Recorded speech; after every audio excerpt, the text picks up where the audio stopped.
Ladies and gentlemen, part 2 will now begin, so please welcome back onto the stage, Gareth Icke!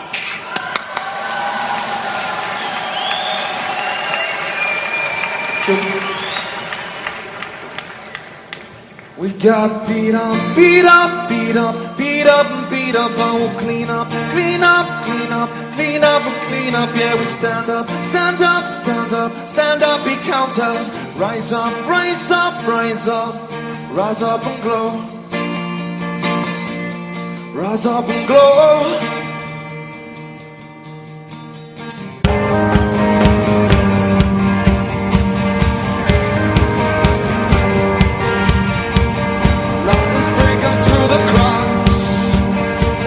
Darkness wants to drag you back, and what it takes, all the stakes. So when there's that trick down through paper roads, I think but I can't hold it down. My stomach knots, they tear down the thoughts. Beat up, beat up, beat up, beat up, beat up, beat up, oh, beat up, beat up, beat up, beat up, beat up, yeah, but stand up, stand up, stand up, stand up. Rise up, rise up, rise up, rise up and go.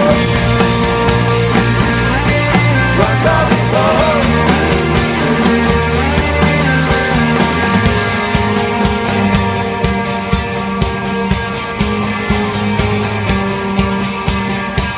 Sending bits of kids to war,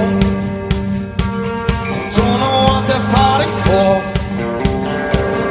Protest signs, who survives? So while the man he has been no respect, the people that he represents will stand proud. We drag them down, we can beat up, beat up, beat up, beat up, beat up, but we'll clean up, clean up, clean up, clean up, clean up. Yeah, we stand up, stand up, stand up, stand up, we counter. Rise up, rise up, rise up, rise up and go. Rise up and go.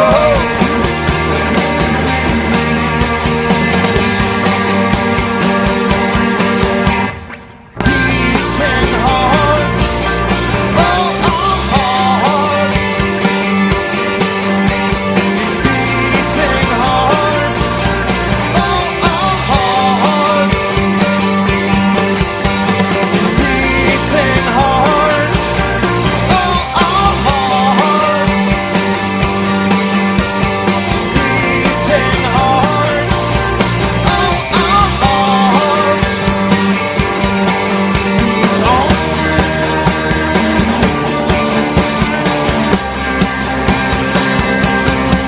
we got beat up, beat up, beat up, beat up, beat up. Yeah, we clean up, clean up, clean up, clean up, clean up. Yeah, we stand up, stand up, stand up, stand up. You counter. Rise up, rise up, rise up, rise up and go. Rise up and go. Rise up and go. Rise up and go. Rise up and go.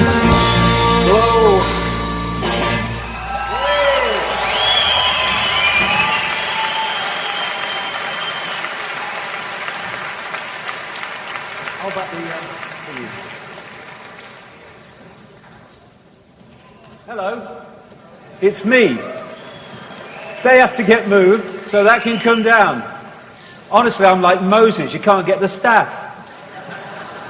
That's Gareth Icke, by the way. He's the living proof that being able to sing is not a genetic inheritance.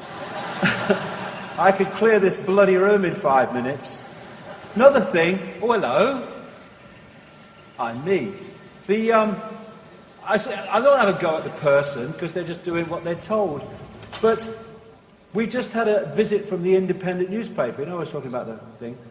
After the 2.5 hours for which everything that follows from now on has to be heard to put it into context, they turn up and they're going to leave for a deadline for tomorrow's paper.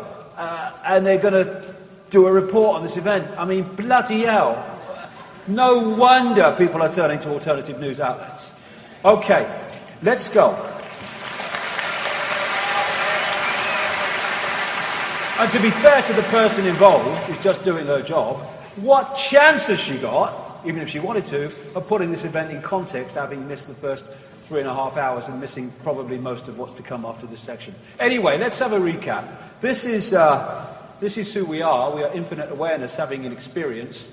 The idea of the conspiracy is to make us identify with the experience. Boom! Little me, I have no power. I am all limited. I am just someone who has to follow others. And to manipulate the way we decode reality to fit the ability of the few to control the many by keeping the many in a fraction of who they really are, by identifying with name, with job, with family and income bracket instead of the true nature of infinite self, and to hijack the way we decode reality through the 5 senses to impose a very different one, to give us the idea that we must follow, we have no power. Someone else must tell us what to think, what to do. And it's control of perception. Like I said earlier, if you control someone's perception, you control their actions, which come from perceptions. And that's the idea. And all these things, interestingly, all those news organisations, what are they doing? They're telling people what to think. And the other thing is that when you, especially as we go through the section after this one, all the different expressions of this conspiracy, everything from banking scams to vaccines to fake human-caused global warming, stuff in additives in food, fake terrorist attacks so that you can change society by justifying change. The idea that all this is being orchestrated by men and women in dark suits or whatever, sitting round a table, it takes on the bounds of ludicrousness. Do these exist? Of course they do. But they are the outer rim of the rabbit hole. And when you go beyond them, deeper into the manipulation, you go through them into the advisors. The people that we think are in power, that's only for public consumption. They're here today, gone tomorrow people in all the areas of institutions and politics, and another bunch will come along tomorrow, but the same force will be controlling them as well. That's the common theme, that's the cement. And you hit the advisors one step back. You go deeper in the rabbit hole, and you go into these really exclusive secret societies, which are way back out of the public domain, and yet they are fundamentally influencing and impacting on what happens in the public domain. So when you've got someone like Obama, he is announcing legislation, he's signing executive orders and death lists for bloody drone missiles in Pakistan, etc. But he ain't the one who's deciding all this. He's the one that's the point that brings it into reality through legislative change. And so behind all these apparently unconnected areas like banks and biotech cartels and NATO and the World Health Organization, World Trade Organization, the media and all this stuff at ownership level is this same force in the background. And indeed, you know, to a certain extent, this was acknowledged by the Swiss Institute of Technology in Zurich when they did this study on the connections between transnational corporations. And they found that these ones that are really red, these very, very few, have so many connections to the others that in effect that's one unit, which is what I've been saying for bloody years, that behind the apparent independence of these corporations, they're actually controlled and connected into the same group. And, you know, you've got these green lines connecting these transnational corporations, but around this group, there's so many connections, it's just one blob of green. And when you take the next step and you realize that the same network of families are actually controlling all these apparently unconnected transnational corporations, suddenly you can see that it's possible to push the world through all these different aspects of society in a common direction. So we have this thing, we call it globalization. What is globalization? It is the centralization of power in every area of our lives. When there's a few and you want to control the many, you have to centralize decision making. The more diversity of decision-making there is, the more power obviously is diverted away from the centre. The more you centralise, the fewer have control of more and more and more. So this is why we've seen this process of so-called globalisation, which is what? It is centralising power into fewer and fewer hands, so fewer and fewer people are having a bigger say and impact on more and more people. This is the idea. It's the only way you can do it. And like I think I said earlier, the more you centralise power, the more power you have at the centre to centralise even quicker. That's why this process of centralisation has got faster and faster. And as you can see, as we saw in the Olympics, the power of the corporations. The British public put in like 9 billion into the Olympics, and the corporations together put in about 1 billion, and yet they got everything. So much so that little people in their businesses or homes were being threatened with with the law if they just put some of the major symbols of the Olympics or words, in a display. I was on the Isle of Wight. I just went out of interest, took a few pictures when the flame came through. I want to see what happened. This little town on the Isle of Wight, East Cowes, you would never know the Olympic flame was coming through. There was nothing. Why? Because they were all terrified of being sued by the corporations and those in government representing the corporations that had hijacked the Olympics. So it doesn't matter who is the president or prime minister, because the same force is in control. What force is that? And if you look at these underground bases, they call them DUMBs, deep underground military bases, they're all over the world. The level of security clearance to go deep into these bases and know what's going on is way above anybody political leader. They haven't got a clue what's going on in here. So they get elected and they have he's a prime minister, he's got power, oh, someone else has come in. And while all that's going on, someone's running these bloody things without the people in political power, apparent power, having a clue about it. If we find who is running these things, then we're getting very close to who's actually running the direction of human society. So behind it all is a force. The question is, what is it? So this is where we enter the twilight zone. But it's a twilight zone, again, everything is a point of observation. A twilight zone to a mainstream journalist will be perfectly bloody logical to someone who's done 50 years or so, or 25 years, or how many years it is of research into something.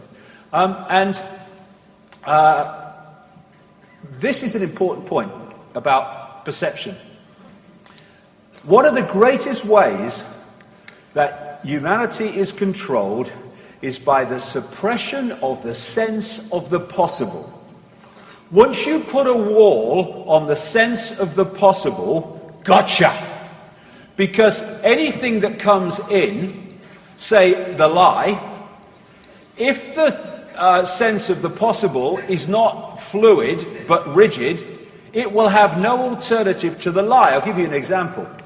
If the mind is so rigid about possibility that it cannot perceive the fact that you can mind manipulate someone to either go shooting people in a crazed shooting, or be in the wrong place at the wrong time to be blamed for it when someone else has actually done it, then when the government comes out, whatever it is, and gives you the version of Dunblane, or gives you a version of the Colorado shooting in the theater and the shooting in the Sikh temple in Wisconsin, then you have no alternative to the lie, because you can't perceive the possibility of anything else. But if you've got an open mind and an inquiring mind and a much wider sense of the possible, then you can look at the lie from another perspective and say, well, maybe this is what happened. So controlling the sense of the possible, because if you're doing things out here and you've got the sense of the possible here, then when people like me say this is what's going on, that goes, you're bloody mad, that's not possible, that can't be going on. And the biggest problem is that, and it's not every one of them, by the way. I was talking to one the other day who was very kind of intelligent, involved in all this. But this, in general, is my experience after 25 years of the perception of the possible of a mainstream bloody journalist. And that's why people who speak the greater truth and have done throughout the period of the media have invariably been ridiculed and dismissed because that cannot perceive that the possibility that it can be true. And control of history is also a massive part of this. George Orwell talked in 1984 about basically who controls the past controls the future, who controls the present controls the past, in the sense of, if you can give a fake version of how we got here, you are going to give people a big distorted fix on where they are. So history is a real target to distort, to give a distorted version of what's happening now. So let's go through history and let's go in the twilight zone, but from my perspective, perfectly logical from my research. Some time ago, probably a very long time ago, this reality, the part that we're experiencing, what we call the world, the earth, was hijacked. And it was hijacked through entities that operate outside of human sight. Now, as we talked in the first 2.5 hours, visible light, which is the only frequency range that humans can perceive in the conscious mind, is tiny. Anything that operates outside of that we can't see. But it can, if it's close enough in frequency terms, interact with this reality. And the world that is described in ancient accounts all over the world, it's a real common theme, that preceded this hijack, was in many ways similar to that portrayed in the Avatar movie. It was a world where human consciousness was much more expanded. It understood the connections between everything. It understood that at the energetic, electromagnetic level, that you could communicate with plants, you could communicate with animals, you could communicate with apparently inanimate objects, which are only inanimate on the holographic level to our perception.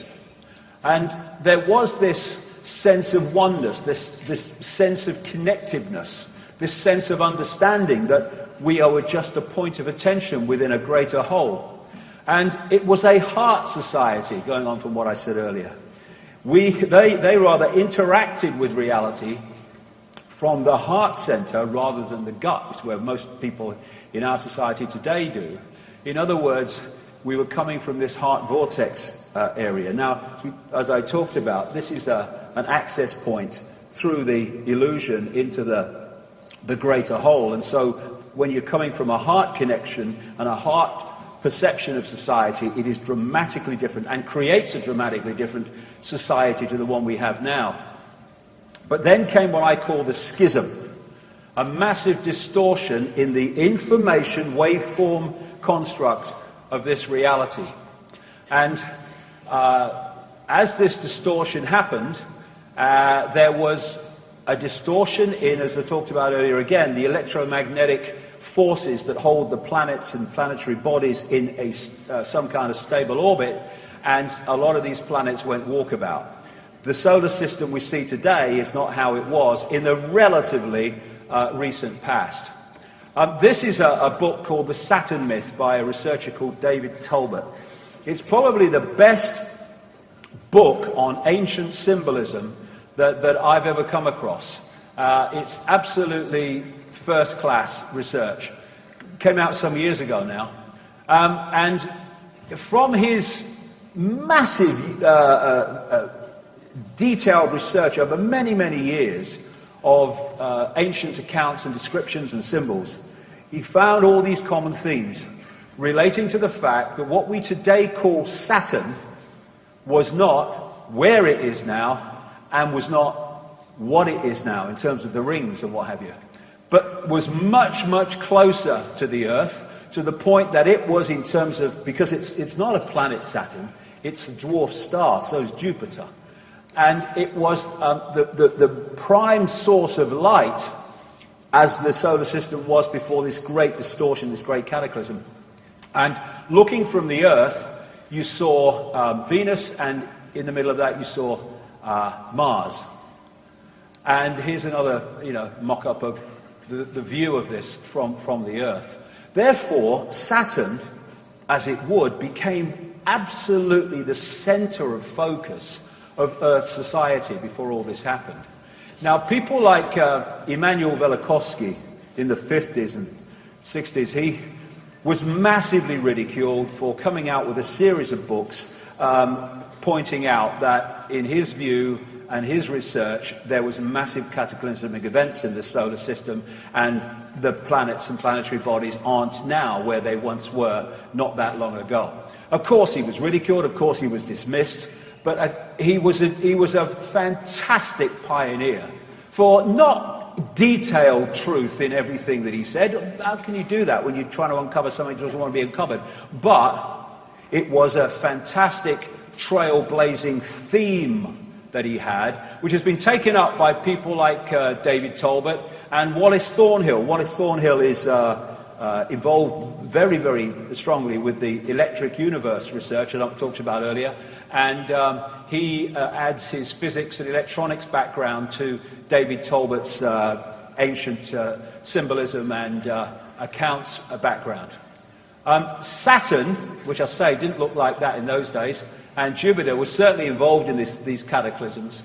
And the effect on the Earth is one of the great universal themes in every ancient culture. Of course, we have the classic coming through the Bible of the great flood and Noah and what have you, but that is just a rewrite of more ancient texts in Mesopotamia, and it's the same theme all over the world, a fantastic geological and cataclysmic events that basically brought the society that was there then to an end.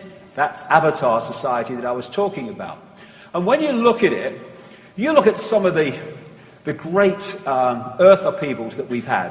Things like the tsunami in Japan and great earthquakes. Now, they're devastating. I mean, the tsunami was unbelievable in Japan, and also the one earlier that was massively destructive. But at least there was the ability of people unaffected to come and help. When you have a global cataclysm like the one all these ancient accounts describe, then there ain't no one coming, because everyone's in the same situation. And if that happened today, very soon, first of all, what we call civilization will be over. Electricity, gone. Everything to do with electricity, gone. Oil, anything to do with it, gone. It would immediately become a primitive society from the perspective of today. And soon, the knowledge of the more advanced society that was destroyed would be lost, and it would only be passed over in myths and stuff like that. And of course it has been. The endless stories about great continents, which people call Atlantis and Mu or Lemuria, in the Pacific and the Atlantic, crashing under the waves in this great cataclysm. And under the sea around the world are certainly some extraordinary buildings and cities that were once above the surface of the water. Now, as I mentioned in the first half, the base construct of this universe is waveform information. So any distortion at that level, and this is where the whole thing was created from, this massive cataclysmic event, will play through to the holographic as great distortions that we will see as great geological and weather events. And it was at this point that the solar system became eventually what it is now. And a lot of researchers into this area of the cataclysm look at the asteroid belt between Mars and Jupiter and say, well, their view, they may well be right, that that's the remnant of some planet or planets that operated in that area before the great cataclysm. So when it happened, the crazies moved in. This force that I'm talking about, that I say, and many of the ancient texts say, were behind the creation of this cataclysm. Not only that, because the mind also works in this waveform level, any distortion at that level will distort human perception, will distort the human mind. And we went from, when I say we, I mean humanity, went from a connected society, an open, aware, expanded consciousness society, into the one that eventually became the controlled society, and even more controlled society that we see today. And these entities were behind it. And The heart interaction also was a victim of this great cataclysmic happening. Because what happened, not least because of the distortion, but also because of the impact of these entities, we moved from being a heart-centered, heart perception society into the gut. I mean, today, when I say the gut, I mean the emotion. We interact with society today and events today through emotion overwhelmingly. More and more, what does your heart say has become, what does your gut tell you? And we're reactive. We're not thinking, we're not feeling, we're reacting emotionally. And that has massive benefits for the manipulating forces I'll come to. And so, the more that we dropped into this gut-based, emotion-reacting society, the more we got pulled out of that heart coherence I talked about earlier, which brings the heart electromagnetic field into coherence with the brain and with the other systems to create this connection that takes you, as the Heart Math Institute in America found, into this higher level of consciousness. In other words, boom, it went the other way. And like I say, the Institute of Heart Math talks about when you go from the heart vortex, the heart electromagnetic field, you go out of the bounds of time and space, the illusion, into the greater understanding of self. So this hijack more and more closed that connection down, and we became a five-sense society overwhelmingly, and therefore locked in to this tiny band of frequency we call visible light, and at the expense of the wider perception that this is just part of who we are, not the totality of it.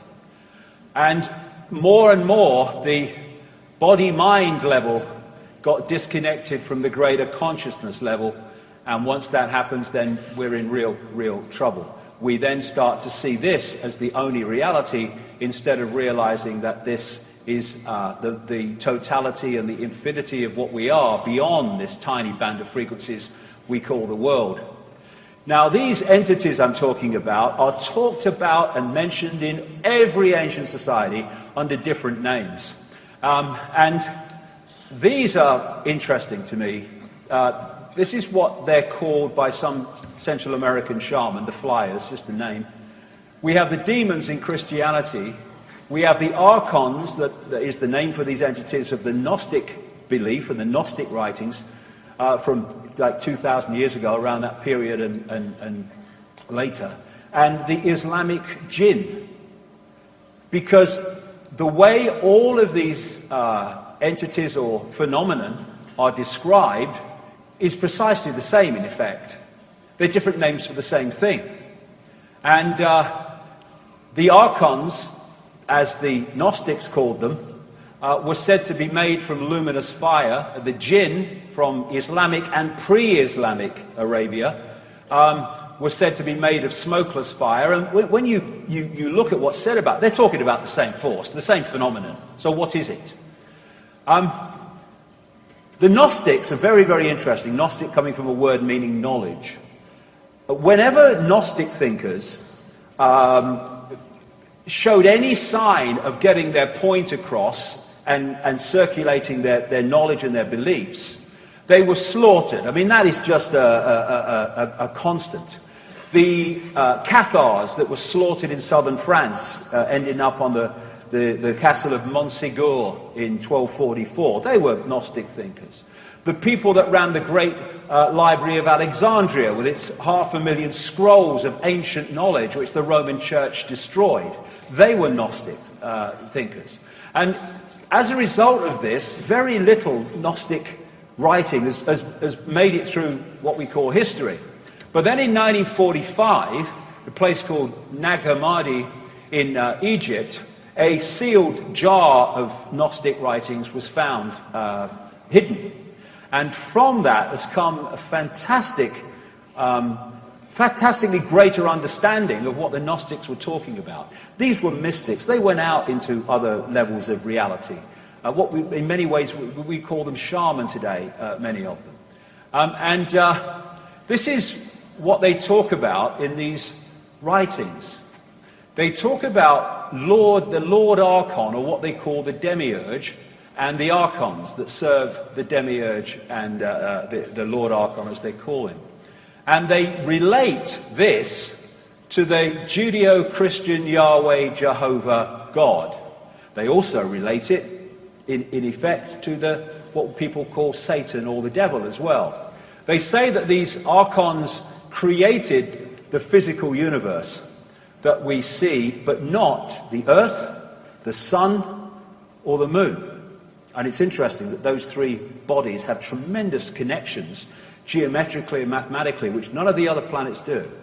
Anyway, Archon means prince, ruler, authorities, and it has the connotation also of being from the beginning, because the Gnostics said that actually from the beginning of this solar system that we see and experience, they have been here because they were actually the creators of it, apart from those bodies I'm talking about. They talk about the Demiurge being a fake god that created the physical material reality that we perceive. And they talk about these entities being inorganic, like cyborgs, like robotic. And these writings are about 1,600 years old, a bit more maybe, and yet they knew that in terms of the relationship between the Earth and the rest of the solar system, the Earth was alive and organic, and the rest of the solar system was basically not alive and inorganic.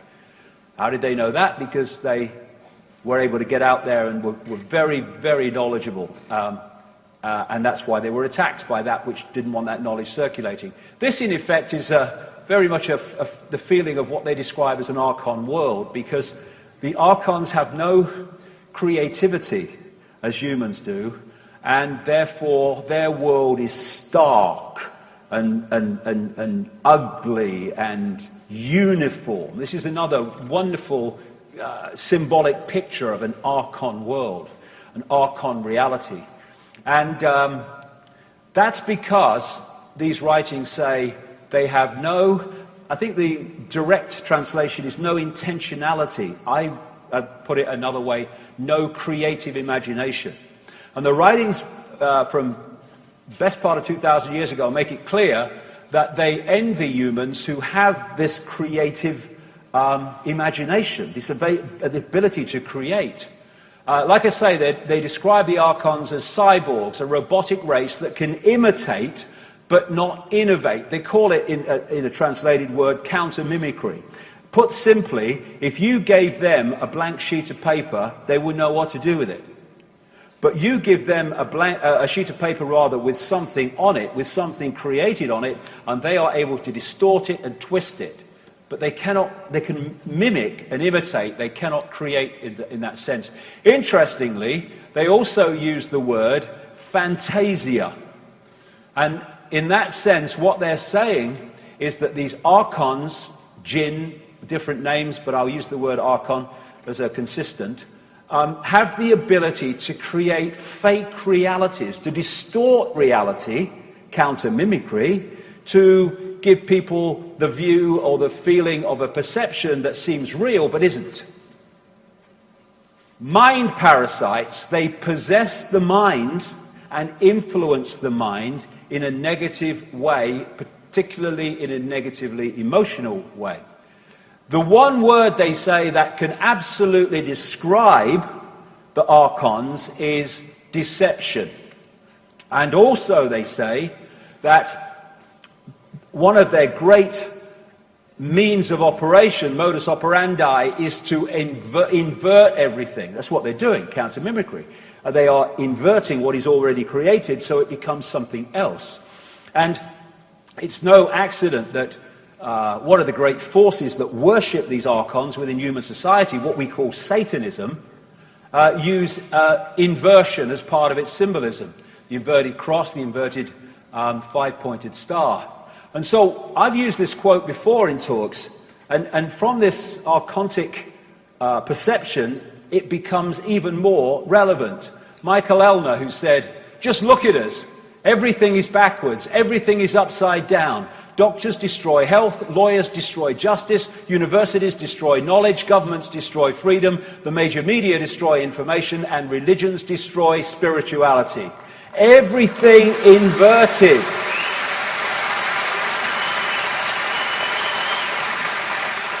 This is classic. Politicians, knowingly, some of them, most of them unknowingly, that are promoters and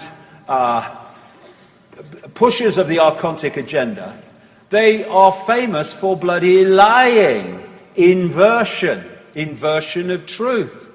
This is a quote from the English writer Noel Coward, who said, quite rightly, it is discouraging to think how many people are shocked by honesty and how few by deceit. Such is the level of deceit in our society.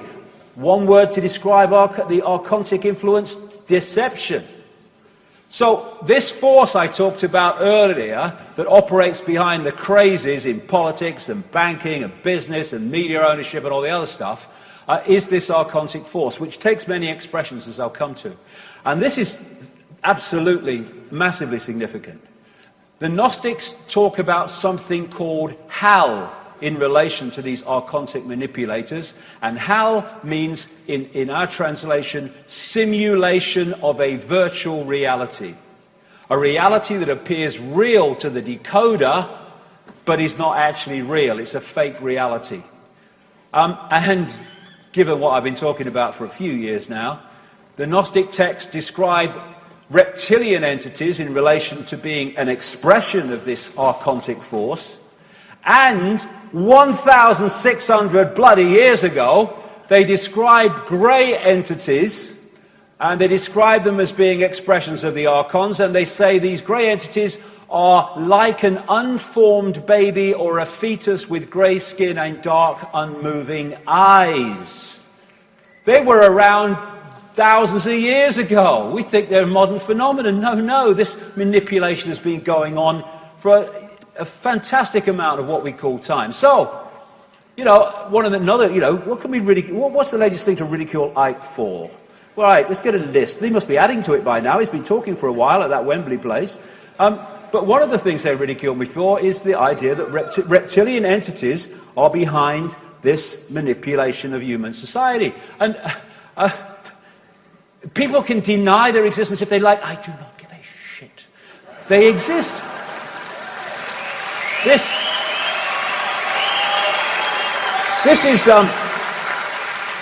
is a Spanish artist called Robert Ilimos. I spoke in Barcelona, was it 2011, something like that?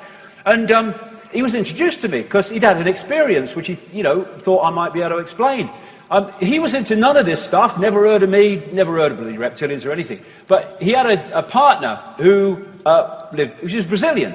So he was in Brazil in 2009, I think it was. Yes, 2009. And he's out on his own, painting the landscape in his own unique kind of way. He's got his easel and stuff, and he's on his own, and he's painting away in this landscape. And he said, then this came down in front of him. Bit of a surprise, I suppose. And he said it was completely closed up apart from this window, and there were two entities in the window. And he said this thing came down and just stayed there for ages. He said, I don't know if I was taken aboard. He said, I have no recollection of it. And of course he's got his bloody easel in front of him. He starts painting it, this chap. And what he saw at the window were these reptilian-type entities just staring at him, looking at him. And these entities exist. I mean, what he has painted is also described, and indeed painted, by other people all over the world who've had the same basic experience of these entities. And I had to bloody smile that this year, the Daily Mail has been taking the piss out of me over this for ages, like all the other buggers. And they run a perfectly straight story, headlined, "Welcome to our new lizard overlord. Studies suggest alien worlds could be full of super intelligent dinosaurs." But because it's a scientist saying it, it must be bloody true. That Icke, he left school at 15, he can't be right. Oh, bloody hell. Now, what is also interesting about these Gnostic writings is that they clearly were in many ways a blueprint for what became a lot of the biblical writings, but they were distorted. A lot of things were removed that were in the Gnostic writings. And one of the things in these texts says, the Lord Archon, demiurge as they call it, come, let us create a man according to our image of God and according to our likeness, that his image may become a light for us. And of course that became a similarly biblical story, but distorted. Even the History Channel has had a series, Ancient Aliens, the series, and one of those programs in that series was about all the ancient descriptions of interbreeding between humans and non-humans to create hybrid bloodlines. And when we talk about interbreeding, because of what we talked about earlier, the nature of reality, it doesn't mean some entity has to have sex with some human, nor does it even mean, it may do, but it doesn't even mean that there has to be some kind of genetic manipulation. There probably was, but it doesn't have to be, because if you can change the information blueprint at this level, then it comes through to the holographic level as a completely genetically different entity. It's just an information change. So all these things are possible. But certainly they all over the ancient world, this is the most famous one, but all over the ancient world, there are descriptions of interbreeding between non-human entities and humans, creating hybrid bloodlines. This is Genesis. There were giants in the earth in those days, and also after that, when the sons of God came in unto the daughters of men, and they bare children to them. The same became mighty men which were of old, men of renown. And this is called the genetic disk. It was found in Colombia, which is estimated to be at least 6,000 years old, and on it are depicted human sperm, human female eggs, the birth process, the whole shebang, fetuses. They knew that far back about all this stuff, because in ancient society there were high levels of awareness, not least because of these entities, but also in the pre-cataclysmic societies, and that got lost when the cataclysms brought an end to that, and people went back to basically a primitive society would actually build up again. And, of course, when you talk about the so-called fall of man, it's all connected to this, the fall into a lower state of consciousness, I would suggest, then reptilian snakes seem to be involved in that. And what is also described is the genetic manipulation of the human form. Again, some people have kind of decoded this or expressed this as these entities created humans. Bollocks. No, what they did was change what already existed. It's absolutely in line with what the Gnostics talk about in terms of this archontic force. They changed what already existed, and they manipulated human genetics so we interacted with reality in a completely different way and became much more suppressed in terms of our ability to perceive reality. We no longer were the connected people of before, and we got put in these bubbles of sense of reality, which has held us in servitude ever since. If you have harmony in the waveform level, then that will play through as harmony in the holographic world of the conscious mind. If you have a massive distortion in that level, it will play through as massive distortions in the holographic world of the conscious mind. A world now of war, people dying of hunger in a world of plenty, about me, conflict on all bloody levels. All this came through from this distortion. They're all expressions of this distortion, and it allowed these entities from just outside of human perception, in frequency terms, to manipulate these this reality that we experience as the world.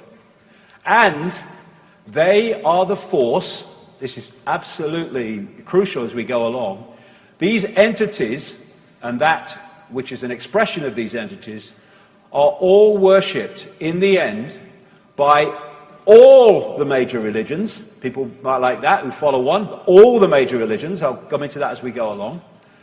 The secret societies, which are compartmentalized, they, at the highest inner core level, know that what these secret societies are worshipping are these entities, and Satanism, in its own enclosed secrecy, openly worships these entities and sacrifices people to these entities. This is what sacrifice to the gods is all about in the ancient world. This.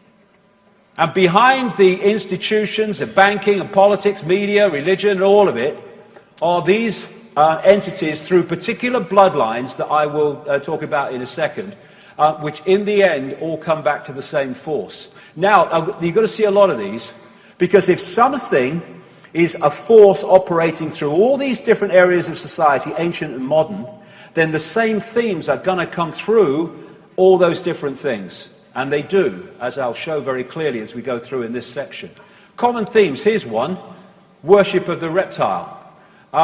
It's in our face if you look at it. The oldest known, this is mainstream anthropology and stuff, the oldest known focus of religious worship is the serpent or the snake. It goes back at least 70,000 years to the Slido Hills in Botswana, where the San people, also known as the Bushmen, say that the great python with his bag of eggs came and created humanity. There's so much symbolism to do with this stuff around the world.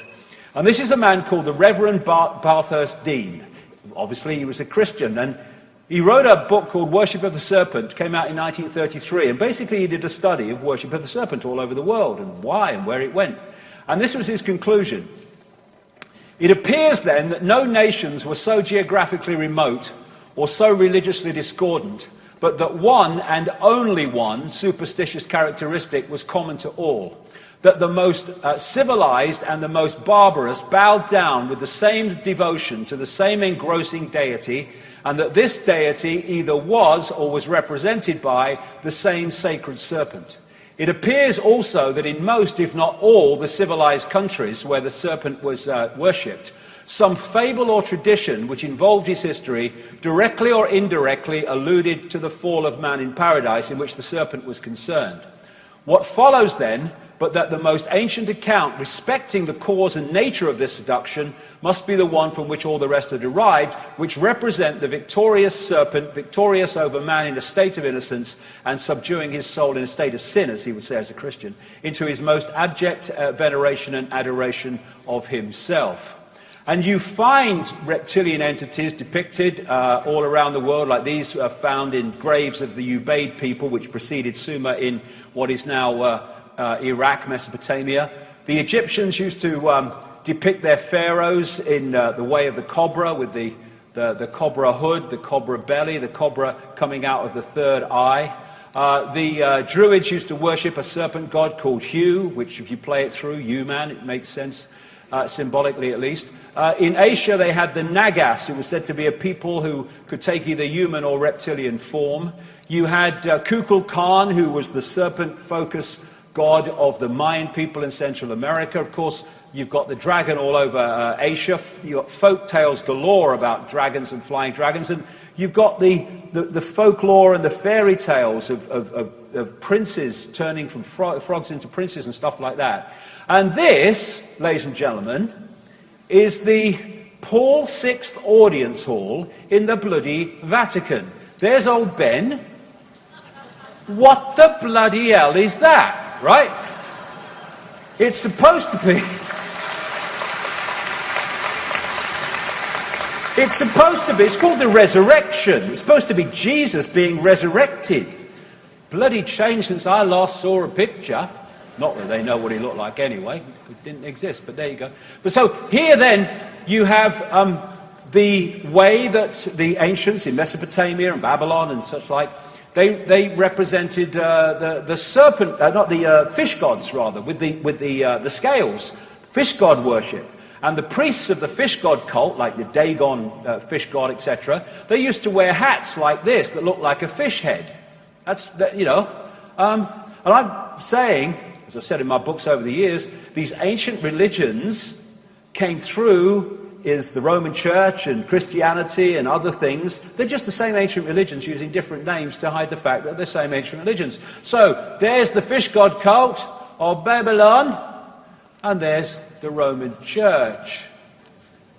Old Ben. And there's the Archbishop of Canterbury with his fish hat. You know, marrying the royal couple. It's just the same thing coming through the ages. They hide it. I'll have a pound of cod, please, Pope. And some chips. There you go, there's your chips.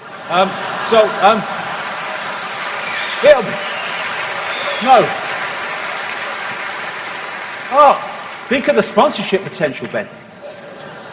So, this is a great friend of mine, Credo Muchwa. He's in his 90s now, from South Africa. I met him in 1998 when he called me and said, "How do you know about the Chitahuri?" What the hell's a Chitahuri? People, the children of the serpent. It's the Zulu ancient lore and legends of the Chitahuri, reptilian entities manipulating human affairs. This is one species, because there are many of these reptilian entities, which Credo painted, because he's he's an artist and a great talented man. Interestingly, when you put that next to Robert Ilomis's painting from 2009, and that's much older, in a totally different society, the similarities are compelling. And this is the necklace of the mysteries. It's been stolen now, unfortunately, but I've seen it many times before it was. Credo Mutua had this passed down as in the shamanistic stream. It's mentioned in accounts 500 years old. He reckons it's at least 1,000.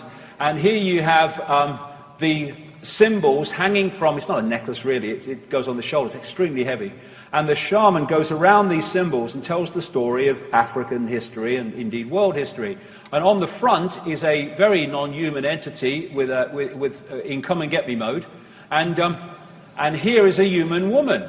And this, hundreds at least years of old artifact, that symbol is about the interbreeding between the non-human race and humans to create this hybrid bloodline.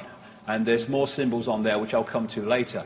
And I asked him, I said, well, it doesn't look very reptilian. And he told a story that I found around the world in different cultures, that this reptilian force, this Chitahuri as they call them, said, you never depict us as we really look. So some people did, but many people didn't. They just depicted them as completely unhuman, but not like they really looked. Now, this is a big-time important thing in relation to the world that we live in today and what controls it, who controls it.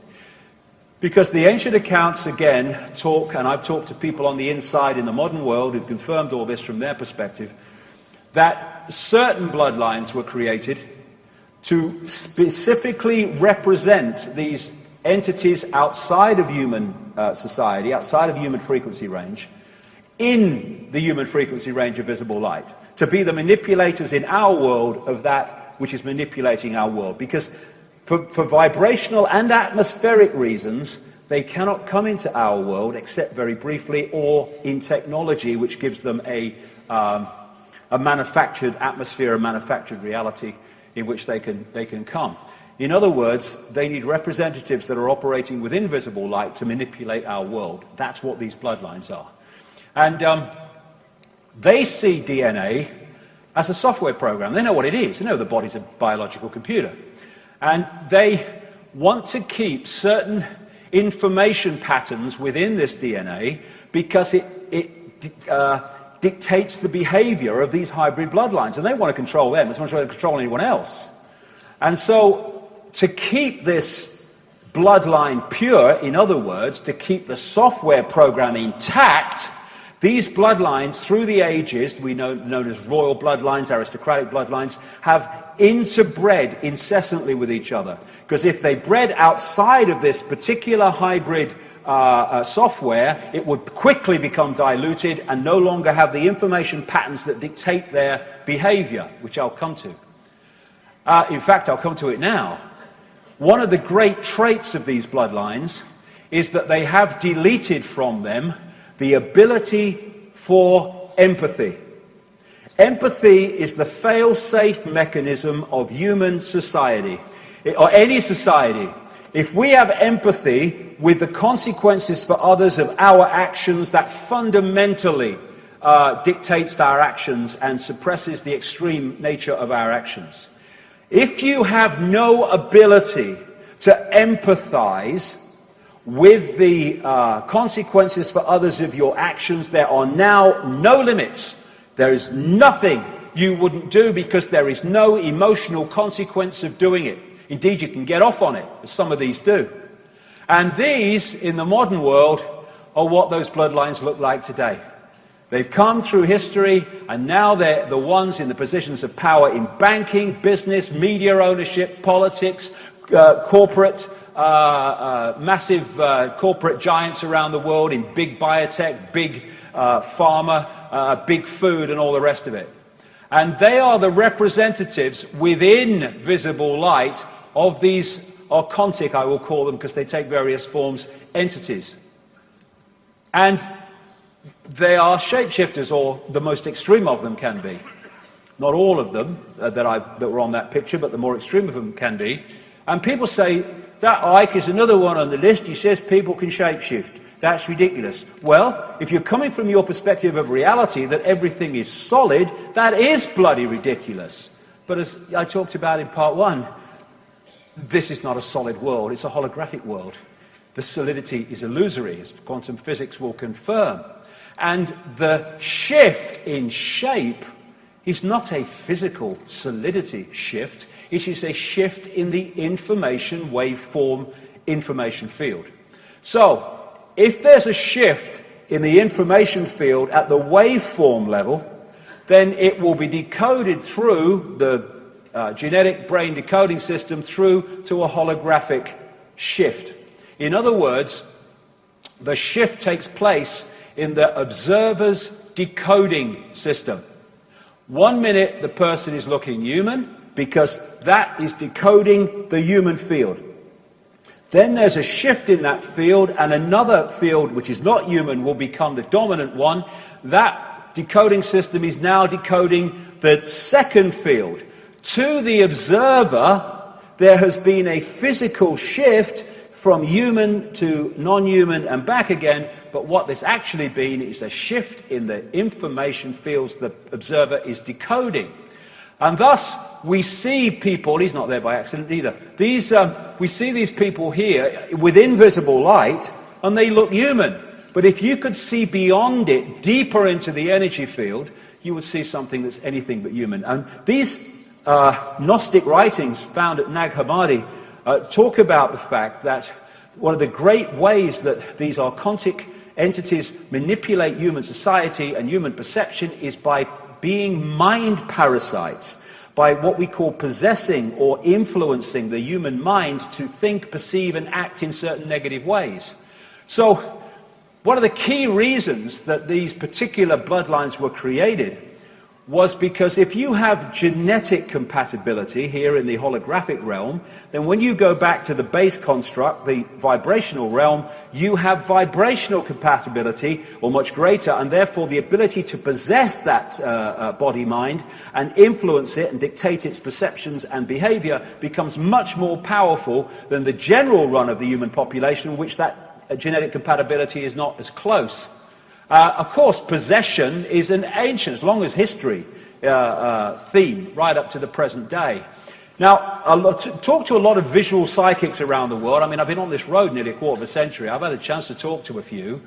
And they often tell me about seeing ethereal-type entities, often reptilian in form, locking into these lower two chakra points and kind of floating around. This is part of the way that they possess. And then I'm reading an article about this visual psychic, a Swiss bloke, who seems to be, very renowned at what he does. And he wasn't talking about any of this stuff. He was just talking about his life and what he experienced and things that he's experienced. And in the middle of this article, he said this, a guy called Anton Steiger. When I see people in business or politics who are particularly trapped by the material world, five senses, for example, I notice that they no longer have any light bodies at all. In many of these people, the point of light at the heart chakra, which is otherwise always present, is no longer visible to me. What do we call these people like bankers? They are heartless. Literally true on an energetic level. Instead, I see something like a layer of shiny tar around them. in which a monstrous being in the shape of a lizard can be distinguished. When such people speak on television, for example, I see a crocodile shape manifesting itself around the person like in a concave mirror. I don't see the light of their throat or forehead chakra. This is the possession, this is the mind parasite nature of these entities that the Gnostics talked about. Now, lots of people send me stuff from around the world because what I talk about. And I got sent this. I'm not saying that this is real, it might be a trick of the light. But it does give a visual feel for the way so many of these people have been described to me.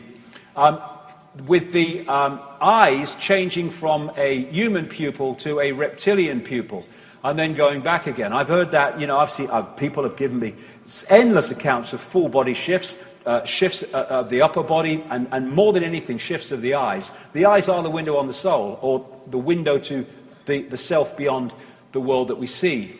And interestingly, I've got a friend who has an associate who was doing research into, I don't agree with it, but he's doing research into iris scanning technology.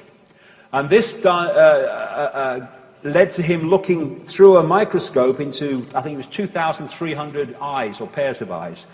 And what he said, he had no idea that my friend was associated with me, probably had no idea I exist. But what he said to my friend was this: of the 2,300 eyes that he scanned, around 4% appeared to be of reptilian type and appearance, and he could not understand what the hell that was all about.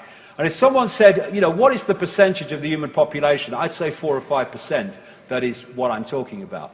That's how few it takes to manipulate the world if you get hold of the institutions that dictate the world. So we're looking at people from a visible light point of view that look human, but beyond that are not. There you go. He doesn't have to shapeshift Murdoch, does he? Bloody hell. A bit like Mick Jagger. He don't have to, does he, really? But there you go. There's one of them. He doesn't look, he looks perfectly human. Oh, there we go. There's another one. There you go. There you go. Ooh, there you go. Been to the ritual, Mum? Have you? What's going on? And the other thing is that these bloodlines, they, like I've just said, they stay inside the network.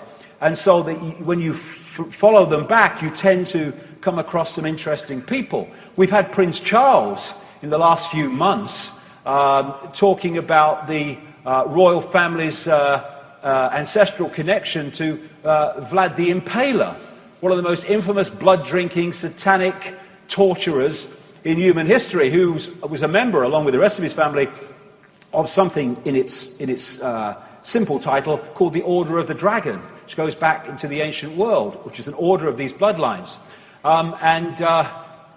He was from Transylvania, and old Charles has got a place there. Mary of Teck, her grandmother, was connected genetically very closely down the line to his sister, and thus brought that bloodline into the royal family. There you go. They're not what we think they are. That's the point. And because we only see the visible light level, it seems fantastic. I think, one of the great... Well, no, I'll rephrase that. The only good thing, from my point of view, of the Diamond Jubilee celebrations was when, at the royal concert, Elton John sang Crocodile Rock to the royal family. I thought that was absolutely frickin' brilliant.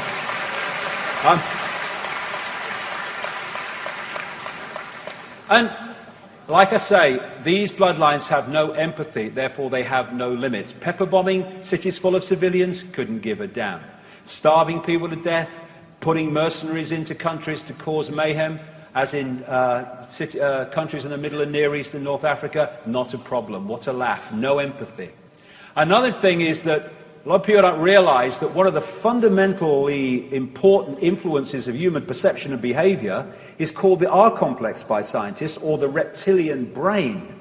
And the reptilian brain, when not balanced by other parts of the brain, gives us cold-blooded behavior and territoriality, a desire to control, an obsession with ritualistic behavior. These are so ritualistic, these bloodlines. Everything is ritual to them. And hierarchical structures of power. Aggression, might is right, winner takes all. I've just described human society as dictated by the crazies. And all this stuff in the royal family, all this royal protocol, All this ritual is all reptilian brain. And if you have a greater infusion of reptilian genetics, you're going to have a greater extreme of reptilian characteristic traits. I mean, did you see that after the royal wedding, when Madam issues another list to update who should bow and curtsy to bloody who? I mean, what a joke. Last I looked, it was the 21st century. Where are we? What's going on? If he falls anymore, he'll fall over. And we call them the British royal family. No, they're not. They're the German, Danish, Greek, Russian, anything else involved royal family. Same with all the others around bloody Europe. Same bloody family. And, oh no, they're only symbolic now and for ceremonial purposes. Bollocks. She talks about my government. Why? Because that is what it is. She talks about my parliament. It's my military, my MI5, my MI6, my courts, my church.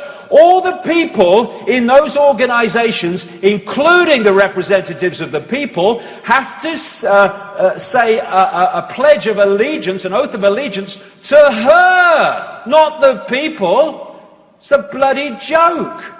And this idea that it's symbolic, rubbish. I mean, when you meet the Prime Minister, whoever it is, are you supposed to bow or curtsy? No, but he is to her. Where's the power here? I mean, what a joke. Look at him. I mean, do you know, I feel sad really, because these people, they go off to wars and, you know, put themselves in bloody danger. I don't agree they should, because they put other people in bloody danger at all, as well, called children and people. But, I mean, what are you... Oh, my God. Beam me up, Scotty. It's mad down here. Get me out. I've had enough. And then there's this royal bloody household that we're paying for. Did you know that there's a gold stick and a silver stick on the royal household? At least they have metallic value. That's probably a good thing. There's a groom of the stole. There's a field officer in brigade waiting. He's always walking up and down, looking pissed off, looking at his watch. He'd be a lot better using his time keeping an eye on that groom of the stole before he nicks something else, I think. And then they've got a clerk of the closet. And even worse, they've got a deputy clerk of the closet. What do they do? Pull the chain? Is it the royal flush? What are they doing? Hello, mate, what do you do? Oh, I'm a deputy clerk of the closet. No, don't piss about. What do you do? Then there's they used to have a removing wardrobe. At least they got rid of him. Removing wardrobe. What do? I remove wardrobes, yeah. Do you ever bring them back? Oh, no, bring back wardrobe does that. I mean, oh, bloody hell. We're paying for this. The British royal family, proof that God has a sense of humour. That's my view, anyway. Now, what is the dynamic here with these bloodlines? Well, like I said, they operate with invisible light on behalf of entities that operate outside of visible light. And if you take the analogy of the scientist standing outside the tank, working inside the tank through the gloves with material that's too dangerous to work with, you take the tank to be our reality, the scientists to be these entities, and the gloves to be these bloodlines that allow them to manipulate within this reality. That's the basic dynamic of why they exist and what they're doing. This is Neil Haig's depiction here of the theme. And thus these entities have their own agenda. And it's not the human agenda for what's best for humans, it's what's best for the agenda of control of humans. And if you take the Trojan horse analogy and you put that on, then you've pretty much got what it is. It's infiltration of human society while appearing not to be infiltrating because everyone looks human, but only with invisible light. Now, here's the journey of these bloodlines. You can pick it up at some point through history. It goes way back. Let's pick it up here. These societies, these more advanced societies, Egypt, Mesopotamia, the Indus Valley, China, etc., they started to appear as the first more advanced societies after the cataclysm. What history does is pick up the cradle of civilization in places like Sumer and what have you. That wasn't the cradle of civilization. These societies were when human society had reached a certain point again after recovering from the great cataclysmic events that destroyed the previous society. much more advanced. In this area of the world, Sumer, which is now, of course, Iraq, became Babylon, why there's so much Babylon symbolism in human society today. Egypt, a lot of the bloodlines came from here, but they were seeded all over the world. And they talked about entities interbreeding with humans and creating royal bloodlines and what have you in various tablets found in Iraq, under Iraq in the last century or so. And these bloodlines moved out into northern Europe. They became the founders of Rome, and they interbred with other bloodlines in Europe, and they became the European royal families and aristocracy. And eventually, through the great British Empire, the French Empire, great only in size, by the way, in my view, and other European empires, they sent these bloodlines all over the world in the great colonial frenzy of taking the planet over. But there's two types of control. One has a finite life, one has an infinite life until it's exposed. The one that has a finite life is when you, like fascism, communism, apartheid, that which is subject to the control can see the controllers. Because eventually, it might take some time, there will be a rebellion against that. The greatest form of control is control you can't see, where they give you a vote every 4 or 5 years, and yet behind the scenes, the same people are in power behind the scenes all the time, no matter who's officially in power in politics. And that's what they did in the colonial system. They apparently withdrew back into their countries and gave independence to the former colonies like the United States and Canada and etc. around the world. But what they did was left out in those countries the bloodline under different names and the secret society network through which they manipulate the bloodline and its agents into power, and they've gone on covertly controlling those countries ever since. And what they've created is a secret society and bloodline version of a transnational corporation. What happens with a transnational corporation? Take McDonald's, please. Take McDonald's, if you will, as far as you can. But take McDonald's as an example. They have a headquarters in America, and in each country they have subsidiaries. And the subsidiaries carry out the diktats of the headquarters. And thus, if you go into a McDonald's in Russia or Australia or South Africa or wherever, you go into basically the same McDonald's. What they've done with the Bloodline Global Network is they have a headquarters. Funnily enough, America's very, very influential, but the headquarters is in Europe. It's in places like the City of London, Rome, Brussels, Berlin, etc., Paris. And from the centre, they have subsidiaries in the different countries. These are subsidiary networks of bloodlines under different names and the secret society network within that country. And that network's brief or job is to impose in their sphere of influence, their country, what is centrally dictated from the headquarters. Thus, as I've travelled around the world, I've seen the same things being introduced in different countries around the same time, often justified by the same excuses. And it even goes further, because the national network has subsidiaries in the towns, cities and communities. And thus, from the headquarters, they can manipulate down into a local community, if they wish, through this network. And they've created this structure in which they have not just infiltrated, but created the organizations that run and control the direction of the world. I get into some of them. But what the vast, overwhelming majority of researchers into this conspiracy do not see, or do not want to go there, is the fact that there comes a point where this human network goes up into or out into other dimensions of reality, and the dictating force is not human. And common themes.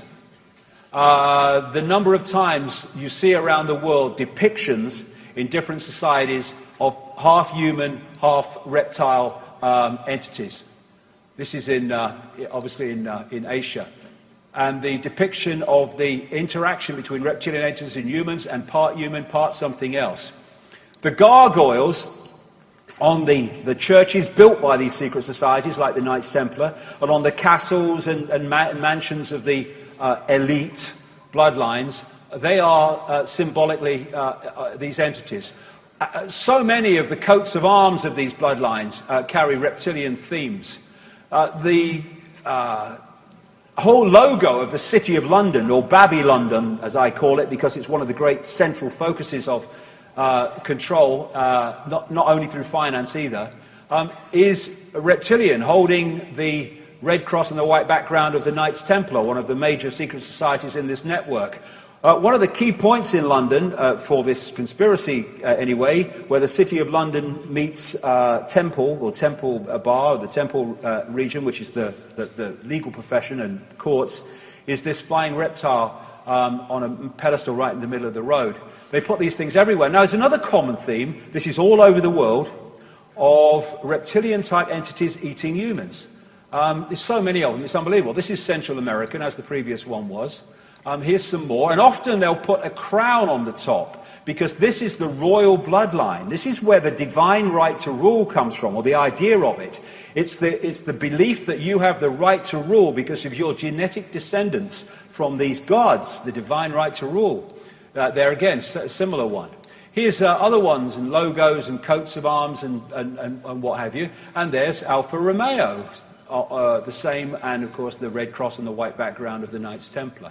You see this reptilian theme coming up a lot in entertainment, because these bloodlines and their networks control Hollywood, and they control the entertainment industry in general. This is an advert, a Nike advert, where this American footballer was depicted as reptilian, and the theme of it was, because of that, he was better than anybody else. And at the end of the Thriller video, when Michael Jackson turned round, they were reptilian eyes. They could have been lots of different eyes, but they were reptilian. And this happens because of what I said earlier. All these different things are worshipping the same basic force, and thus this symbolism of this force appears in all these different areas, not just these, also banking and politics and stuff. Now, a lot of these bloodlines are Satanists. In fact, the major ones are all Satanists. And by that I mean they are into human sacrifice, human blood drinking, and all that other stuff, sacrifice of children. And it's been going on way back. And people have no problem with the fact that it was going, oh yeah, those ancients used to do that, and the Aztecs and all that stuff. But they can't expand that perception of the possible that it's still going on. It is massively going on. The fact is it was openly going on then it became unacceptable to the population in general, and it's gone on secretly ever since. And what I've talked to a lot of Satanists, former Satanists, and I guess former Satanists, who've told me common themes about what goes on in these rituals. And you know, these entities are feeding off human energy. And one of the things that they do is when they're sacrificing somebody, the people with invisible light, the Satanists and the bloodlines, they'll drink the blood, because when the terror reaches a certain point in the ritual, a certain adrenaline goes in the blood, which gives these people a high. I mean, sick is not the word. But on another level, an energetic level, the entities are feeding off the energy coming off of terror and fear of the sacrifice. And the other thing that they tell me happens in these rituals is they create an energetic environment, like a stepping stone energy environment, where these entities can come through and manifest, not for long, but for a while. Common themes. Now, this is David Berkowitz. He went to jail for the Son of Sam serial killings in New York. And after he was jailed, he said, he corresponded with a Christian minister, and he said, yeah, I did it, but I did it as part of a satanic coven, a satanic cult that arranged it all for me, and I was just the guy who did it. And he said at one point in this correspondence, Satanists are peculiar people. They aren't ignorant peasants or semi-literate natives. Rather, their ranks are filled with doctors, lawyers, businessmen, and basically highly responsible citizens. They are not a careless group or are apt to make mistakes, but they are secretive and bonded together by a common need and desire to mete out havoc on society. It was Aleister Crowley who said, I want blasphemy, murder, rape, revolution, anything bad. What does that do? It pulls that energy that they feed off, but it also pulls people into low vibrational states of awareness. And the two major colors of Satanism, for frequency reasons, are black. Black is the absence of light and absorbs light in all frequencies, and red, which is the lowest, longest frequency color. And there you see red and black dominating royal protocol, along with gold, which is another color they use, Satanists, in this ritual that goes on. And I saw this. I had to go back to the original BBC coverage and watch the video to make sure this wasn't a Photoshop job, and it wasn't. This is at the royal wedding with William. And there's a satanic symbol on the back of this bloody clergyman meeting the Queen, a reverse pentagram. I mean, it's bloody ridiculous.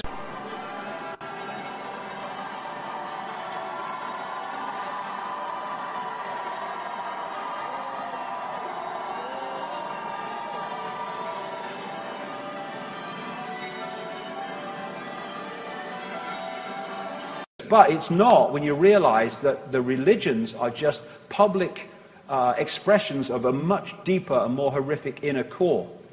I mean, look at Christianity. Its very focus of attention is someone being tortured. What are you doing? A focus on that. And that, for reasons I'll come to, has an effect on people and the wider reality. And you have the Eucharist in the Roman Church. And what are they doing? They're eating the flesh and drinking the blood. That's just a publicly acceptable version of what goes on the inside, literally. I mean, what is it when you reduce your deity to the level of a biscuit? I mean, is it me? I mean, if you're going to do that, I'll at least make it a bloody hobnob. That's what I say. Because they're good for dipping. There you go, he's getting into the spirit of it now, look. You know it makes sense. So, this is the key to understand so much. Also, politics, banking, media ownership and stuff, in the end, worships that. This is a quote from a Swiss banker in the Russian magazine Novy Den in 2011. These people are corrupt, talking of the bankers. Sick in their minds, so sick they're full of vices, and those vices are kept under wraps on their orders. Many are into Satanism. When you go into some banks, you see these Satanistic symbols, like in the Rothschild Bank in Zurich. These people are controlled by blackmail because of the weaknesses they have. They have to follow orders or they will be exposed, they will be destroyed, even killed. This pervades society. What do you see from the banking industry? Total lack of empathy with the victims of their actions. And so, when I've, over the years, investigated and followed through major people involved in pushing the direction of the world, I have found three absolutely repeating themes with them. One, secret societies. Two, Satanism. Three, very topical at the moment, paedophilia. And they connect together in reasons I'll come to. Now, this is Bohemian Grove in Northern California, where the high and mighty elite in politics, banking and business and all the rest of it in America and wider afield go to this summer camp at Bohemian Grove in Northern California, and they worship under a 40-foot stone owl, symbolic of an ancient deity called Moloch, and they do sacrifices and stuff in smaller areas in this great area of Bohemian Grove, 2,700 acres of redwood forest, and all these people like the Bushes and the Clinton and the Rockefellers and all this Kissinger and all these people go along, and people come from abroad as well. And we're seeing Satanism more and more pushed and infiltrated into human society to become more and more acceptable. This Lady Bloody Gaga, crikey, her mother must have been psychic, pushing the old, Satanism, blood stuff. And I'm not saying, Annie Lennox is into all this stuff, but what I'm saying is that ceremonies of at the Olympics, the opening and closing ceremonies and stuff, was, if you know what you're looking for, was incredibly satanic in its symbolism, some of which I'll get to. Then you've got this Twilight series. Let's make vampires kind of sexy now. Then you have the Harry Potter thing. I mean, one of the Harry Potter books was called The Half-Blood Prince. Spot on, that's what it's about. And Slytherin House and all this stuff. And all this esoteric occult stuff going into the young mind on a massive level. This is all done on purpose. And what are we coming up to it now? Halloween, when I was a kid, just passed you by. Now it's this great festival where they're bringing kids into it. Always Halloween, trick and treat, all that stuff. And they're making it a kind of mini bloody Christmas. And it's pulling people in. If people only realised that at this time, particularly, and at Beltane across May the 1st, staggering numbers of children on this planet are being sacrificed by these people and others around the world. That's the real meaning of Halloween and Beltane, not trick or treat.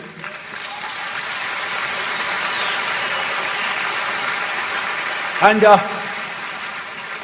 this whole energy stuff very much connects into Satanism. Because, as I mentioned, these entities outside of human sight, they feed off human energy. It's one of their power sources. But it's a particular human energy. It's a very simple frequency physics situation. If you are within a certain frequency band yourself, you are only going to absorb energy within that frequency band. Anything outside that frequency band is going to go through you like radio stations go through radio stations. Thus, you need to generate energy within a frequency band that you can absorb. What is the frequency band, in human terms, of these entities? Low vibrational human emotion around the basic state of fear. And so they're generating human fear, anxiety, frustration, anger, hatred, all of it, because it's generating the energy that they absorb, their life force in so many ways. In the Matrix, they had the machines symbolically feeding off human energy. That's what these entities do. And thus, if you go back to the Dr. Emoto stuff with the crystals in the water, the crystals with words of love written on the side of the water before they were frozen are beautiful, geometrical, beautiful to the eye. That energy is unabsorbable by these entities. It's on a frequency they simply cannot sync with because of their state of being. This is what they want. They want this energy. And thus they have created and structured human society to become a factory, an engine room, a generator of this energy. A war is a banquet to these people because of all the energy that's created by those doing it, those receiving it, and the impacts on lives as a result of it. And look at the way the human society is devastated in terms of its balance, its harmony, its joy, by reasons for low vibrational, distorted emotional responses. And this is a key reason why humans were manipulated from a heart society to a emotional gut reaction society. Because there, nothing served for dinner, darlings. Here, much as you like. And people think that human energy is not important. There are sensors around the world that are picking up changes in the Earth's energy field. This is what happened on 9/11 as a result of humanity's response to what it was witnessing. And that is the power that collective humanity has on the human energy field.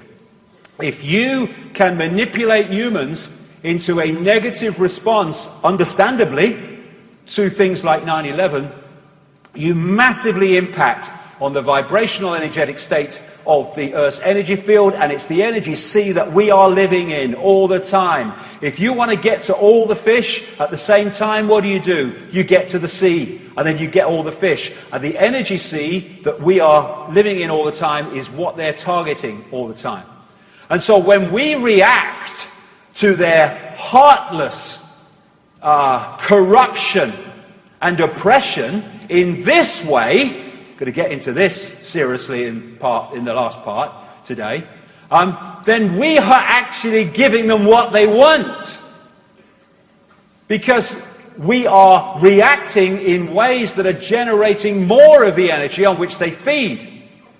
This is a Native American, basic American concept story.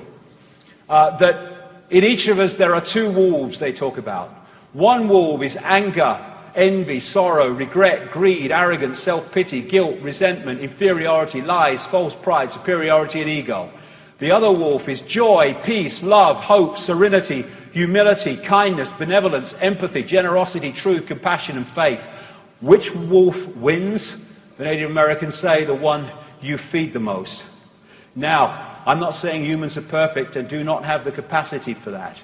But what the Gnostics talk about in their writings is that what the archontic force is doing is taking minor error and it is distorting it and expanding it into massive violations of these emotions and massive expansions and extremes of these emotions. So, this is what they are trying to generate with their mind parasite modus operandi, etc., in humans, because that's their life force. They are energetic vultures. The Matrix had this concept with Morpheus and the battery. The Matrix is a computer-generated dream world built to keep us under control in order to change a human being into this. Symbolically, that is absolutely the case. And George Carlin said this interestingly. Did you ever stop to think about all the people we kill? They're always the people who tell us to live together in harmony and try to love one another. Gandhi, Lincoln, John Kennedy, Bobby Kennedy, Medgar Evers, Malcolm X, Martin Luther King, John Lennon. They all said, try to live peacefully together. Bam, right in the head. Apparently we're not ready for that. Or we're ready for it. But that which is manipulating us does not want us to have it.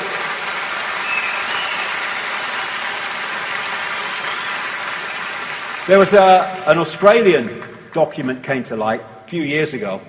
I printed it in full in a book called Human Race, Get Off Your Knees, which appears to come from quite a high-level Australian Satanist who wrote this before he died. And it was not a confession so much as this is what's going on, this is how it is. And he talked about many things, but he also talked about the fact that what Satanism does is it constantly targets the Earth's energy field at specific points to repeatedly do rituals there which lower the vibration of the Earth's energy field. Again, the sea that we're interacting with to push us down into the same low vibrational state. This is what he said in the document. Most people do not realize that Satanism is a ritually based practice and that this repetition has, over time, left strong impressions upon the morphic field, the energy field, the sea that I talk about. Now, this is massively, massively important. It's going to take us into some really weird and wonderful places. The language of symbolism. Why are these symbols, recurring symbols that I'm going to go through, why are they all around us? Well, I'm going to get to the point of why, and it's very deep in the rabbit hole that we go in here. But what are symbols? This is why it's so vital to understand at least the basics of the nature of reality to understand the conspiracy. Confucius said, signs and symbols rule the world, not words nor laws. So why? This is why. A symbol is, again, a symbol in the holographic world. Bring it down to its basic state. It is a vibrational information field. A symbol communicates information to the brain through the eyes in the same way as the ear communicates audible visual words and sound to the brain as an information field. The difference is that when you hear something, at least you're aware of its existence. It is conscious. When a symbol talks to us through the eyes to the brain, it is subliminal. Therefore, symbols are planting information fields and vibrational states into the human subconscious, which then come through to influence conscious perception and conscious behavior. Also, if a symbol represents something, whatever it is, if you focus your attention on that symbol, you are making an energetic connection with what that symbol represents, because what it represents and the symbol, as I'll come to, will be the same frequency field. And thus, symbolism is one of the greatest ways that we are mentally and emotionally manipulated and encoded and perceptionally manipulated. There's a great saying, it's true: energy flows where attention goes. Somebody said to me, other people have had this experience, they said they were in a restaurant, sitting at a table, and they said, I felt like two eyes were sticking in me back.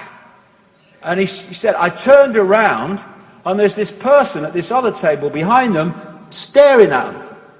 Now, of course, they weren't feeling two eyes sticking in their back. What they were feeling energetically, which eventually filtered through to the holographic level of feeling, was the attention of the person staring at them. Energy flows where attention goes.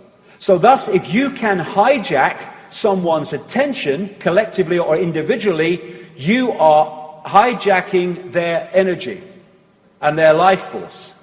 Energy flows where attention goes. Now, in the Olympics, I heard British athlete after British athlete during the London Olympics that was successful, saying that they got this amazing energetic surge from the crowd. This is why people doing sport among their own supporters have a great advantage, because as these athletes were competing in the London Games, overwhelmingly watched by British people, the focus of attention, willing them to win, was making an energetic connection to these people and thus energizing them. Energy flows where attention goes, but it goes the other way. And if you get a crowd of people focusing on symbols of the conspiracy and symbols representing these entities without us knowing, then that crowd, whether it's the Queen or whatever, are making an energetic attention connection to those entities. Thus their energy can be trawled. A crowd can have fantastic energy. You go to a football match, with a great excitement. And what do people say? Honestly, mate, the hairs on the back of my neck stood up. It was amazing. What was that? Electromagnetic energy generated by the crowd. That's what these people absorb. Same with the Vatican, with these great crowds that focus on the bloody Pope and the ritual and the symbols. Same with the symbol-infested bloody entertainment industry these days, of people like Madonna. And when you get people like focusing on a religious symbol, look at the bloody energy that would create and be able to be trawled.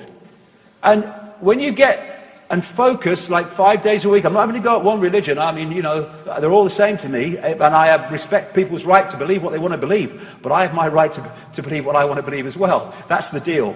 And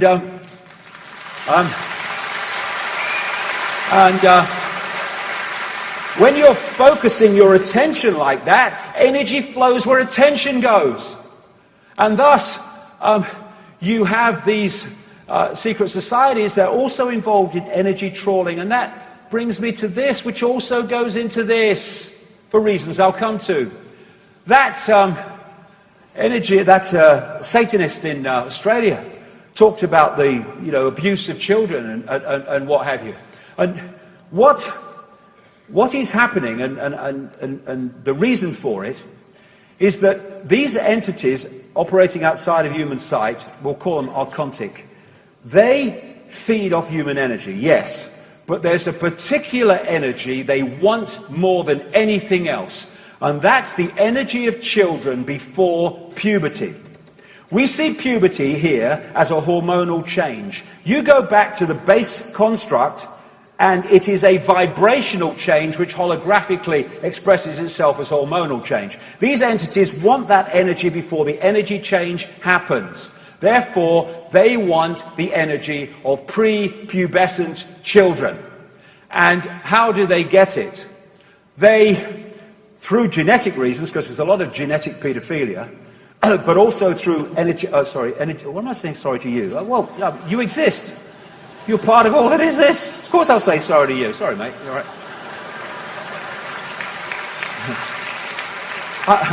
I'm sure you'll see things from another angle eventually. But anyway, what I was saying, yes, they also energetically stimulate the desire for sex with children. Because what they're doing with the paedophilia is they're using the paedophile as the conduit to draw off the life force of the child. And that's why you find, as my research has shown over the years, a far higher ratio of paedophilia to these so-called elite levels in Satanism than you find in the general population. This is what a Central American shaman called Don Juan Matus said in a book by Carlos Castaneda some years ago. Sorcerers see infant human beings as strange luminous balls of energy, covered from the top to the bottom with a glowing coat, something like a coat of plastic adjusted tightly around a cocoon of energy. The glowing coat of awareness is what the predators consume, and when a human reached adulthood, all that is left in that fringe of awareness is a narrow fringe that goes from the ground to the top of the toes. That fringe permits mankind to keep on living, but only barely. So like I say, they're using the paedophile as the conduit to draw off the child's life force. That's what paedophilia is about, and that's why it's so prevalent, and that's why it's so incredibly prevalent in the institutional bloodline levels of society. And this Australian Satanist said, politicians, massive Satanism in politics around the world, politicians are introduced by a carefully graded set of criteria and situations that enable them to accept that their victims will be our little secret. Young children sexually abused, molested rather, and physically abused by politicians worldwide are quickly used as sacrifices. In Australia, the bodies are hardly ever discovered, for Australia is still a wilderness. In the other parts of the world, they control the crematoria and the great burial grounds around the world as well. And so I was not in the least bit surprised about him, because I was told about him in the late 1990s that he was into massive paedophilia and necrophilia, sex with dead bodies, which has just come out this week through a guy who talked about it on the radio. And the reason that Jimmy Savile, this entertainer who died in 2011, the reason he got away with it was because he was a procurer of children for the rich and famous. And he was very, very close to the British royal family. In fact, in his own words, he was introduced to the royal family by Lord Louis Mountbatten, who some researchers have connected to paedophilia in places like the King Cora Children's Home in Belfast. Edward Heath, the Prime Minister 70-74, who took us into the what is now the European Union, I named him as not just a paedophile, but a Satanist and serial child killer 7 years before he died, and he did nothing about it, because it's true. This guy, Thomas Hamilton, the killer of the children in Dunblane in 1996, he was a procurer of children for the rich and famous. That's why he was protected for so long, and that's why, in the official inquiry into what he did, some of the documents were put under lock and key, never to be seen, it was said, for 100 bloody years. Even a former head of Freemasons in Scotland, Lord Burton, said the Dunblane inquiry was a cover-up, and that he was bullied when he tried to question it. And this very week, 2 days ago, an MP raised in the House of Commons a question about paedophilia rings out of number 10. I've been naming this guy, the President of the United States, Father George Bush, as a paedophile and child killer since the 1990s. Said it in radio, said it on the BBC, didn't make the podcast, mind, but I've been saying it for years. It almost came out in this story in 1989, but then was put on hold and suppressed. And of course the Roman Church, which is an expression of these bloodlines going way back, Church of Babylon, relocated, is infamous for paedophilia. This is the reason why. That's why you see naked children all over the Vatican when you go around. And what are demons doing in a sporting event ceremony around kids in hospital beds? Can you explain that to me? I thought that was bloody weird.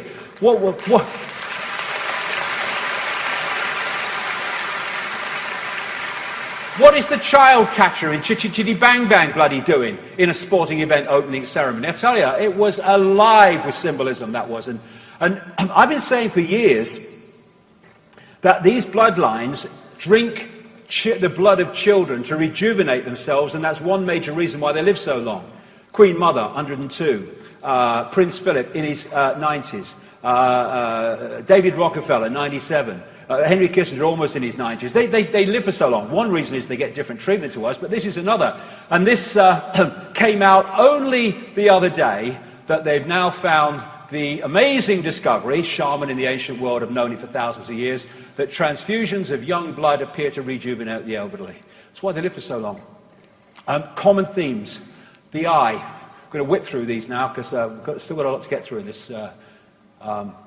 in this section because of the way that this information fits together. The eye, the all-seeing eye, the single eye or the pyramid of an eye is a major symbol of these bloodlines going way back, and that's why it appears everywhere in all these institutions. The eye of Ra or Horus. It was on the hand on the necklace of the mysteries of Credo Muchwa in the Zulu world.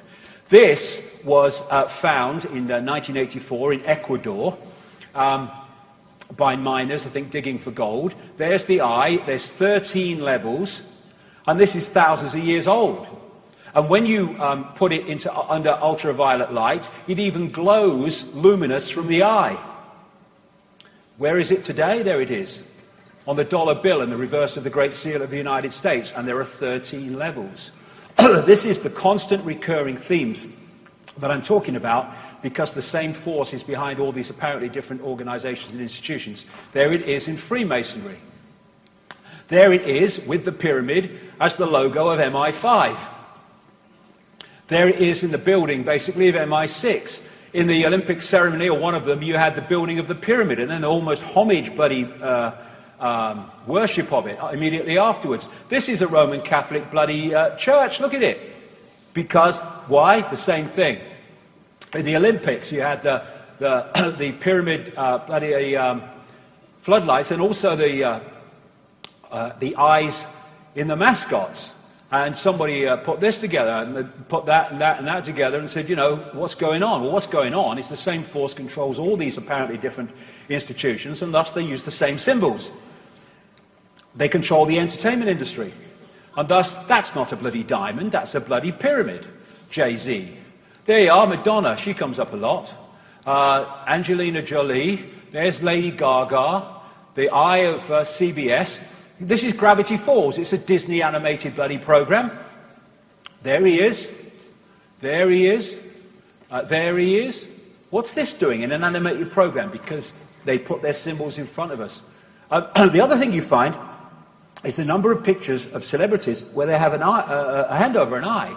I'm not saying they all know. I mean, the photographer might say, oh, it'd be a good picture, put your hand over your eye. But the number of them emphasizing one eye is unbelievable. These are just a few. I mean, what is it with that? Another common theme, fire.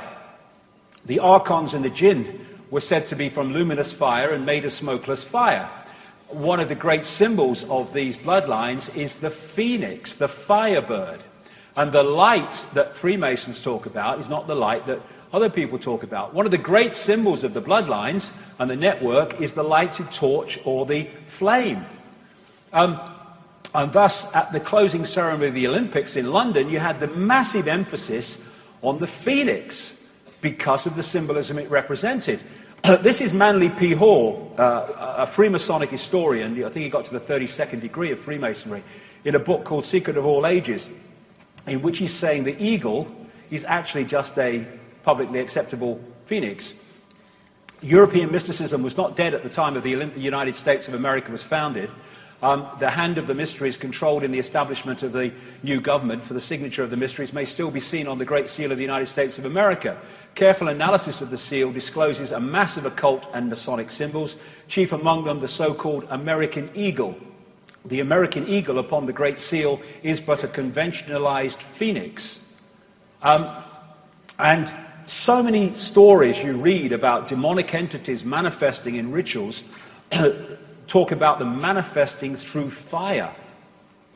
And fire is just a frequency. That's all it is. This is from a BBC documentary. This guy lights this newspaper simply from energy through his hands. It's just a frequency. And the frequency on other dimensions might not be the same as the one here. And in terms of fire and focus, with the Olympic flame going around all over Britain, the focus on that flame on an electromagnetic level is giving energy to that energy field till it becomes a massive energy field. This flame going around is not an Olympic tradition. It was brought in by the Nazis in 1936. And so that focus would have created a massive energy field on the electromagnetic level. And it was brought to the opening ceremony. And fire ritual relates to the god Baal, Molech, the one they worship in Bohemian Grove, Nimrod, Babylon, and the Roman god Saturn is going to become very, very important shortly. And the satanic ritual calendar has a particular day of July the 27th, the date of the Olympics of opening ceremony in London. July 20th, 26th, abduction, ceremonial preparation, and holding of a sacrificial victim for grand climax. July 27th, grand climax, a day for sacrificing female adults and children. It was a massive, for whatever reason, massive satanic day when that happened. And 1 billion people were focused on this, and that is what happened on 9/11. That focus would have allowed massive absorption of energy as a result of the focus. Another common theme, this is the one now. This is going to take us into some real weird and wonderful places. Saturn is the key in so many ways to what is happening with all its moons. Just a reminder, Saturn may appear to be what it is in the holographic world, but actually, again, it's an information field. It is a consciousness. Everything is aware. Everything has a consciousness. So these planets and suns, they have consciousness. They have awareness. They are entities in their own right. And interestingly, this is an accepted ancient symbol of the sun. And people think, understandably, that it's a symbol of the sun that we know today. But is that symbol more likely to be the sun we know today, or the sun we once knew? Saturn. Saturn is the key to understanding so much. It was known as the old sun. It is known in occult as the old sun, the dark sun, and the dark lord, the Lord of the Rings. And the massive penny dropped for me. Whoa, the kaleidoscope moved when I started to realize that at least so many, if not all, the ancient sun gods were not gods of the sun we know today, but of the Saturn sun that was focused on before, because it was in a different position. Saturn has long been symbolized as an eye. There's the eye in Freemasonry. There's the eye of Sauron in the Lord of the Rings, the reptilian eye, the symbol of the negative force. And what happened in the massive and brilliant work of David Talbot in the Saturn myth is that at some point there was an enormous ejection of debris in an explosion out of Saturn. And it formed like a luminous crescent, because it reflected light at certain points of the day. And this, as the Earth moved on its axis, when viewed from the Earth, this appeared to move around Saturn. And at different points, there are different symbolism for different points. But this was the one that really was the focus of Saturn symbolism, because this was when that luminous crescent was at its most luminous during the day. And so you find this symbol over and over in the ancient world. And this is a common recurring theme of Saturn. And this the crescent symbolically, and the disk of the Saturn sun, the dwarf star. And so from this came the horned god and the horned goddess. There is Madonna in her Super Bowl performance at half-time, which was so Saturn in its symbolism, it was laughable, including the fiery eye. And in the movie version of The Lord of the Rings, you had the crescent holding the eye of Sauron. In Arabia, or you look at that as the symbol of Islam, the star, the sun, and the crescent. And the Arabian god Sin was symbolized as a crescent. Here you go. And I would suggest, from David Talbot's point of view, and I think he's right, that this represents the crescent of Saturn. This is the guy who started a satanic Saturn organization or secret society out of Germany called the Brotherhood of Saturn. And there's that symbol of the sun, look, with a dot. That's Saturn, not the sun that we have today, and the horned god. Molech, who is symbolized at Bohemian Grove as the owl, is also symbolized as the bull, and there's the horns with Saturn in the middle.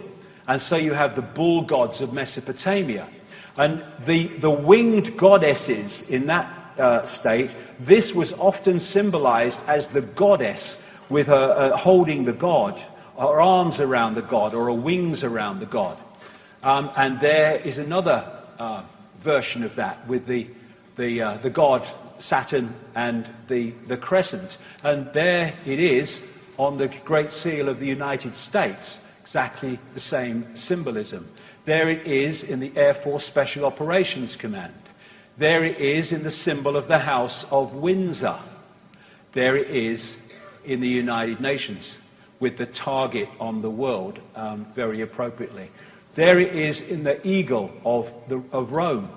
Here it is in Freemasonry. The flying disc of Egypt and other places is Saturn. And thus you have the Rosicrucian order, which connects into this network, using that flying disc symbolism. And so many of these logos carry the same symbolism.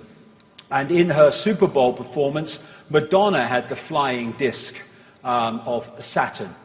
This is another ancient Saturn symbol because at some points, apparently, it seemed to give off four very distinct lights, which became known as the four corners, or the four rivers, or the four ways. And so you find it, because of these bloodlines connecting into all these institutions, you find it in the Roman Church, you find it on the mace in the Houses of Parliament, you find it on the crown, you found it in the Celtic cross, and you find it in one of the major secret societies in the network, the House of Malta. It's known as the Maltese cross.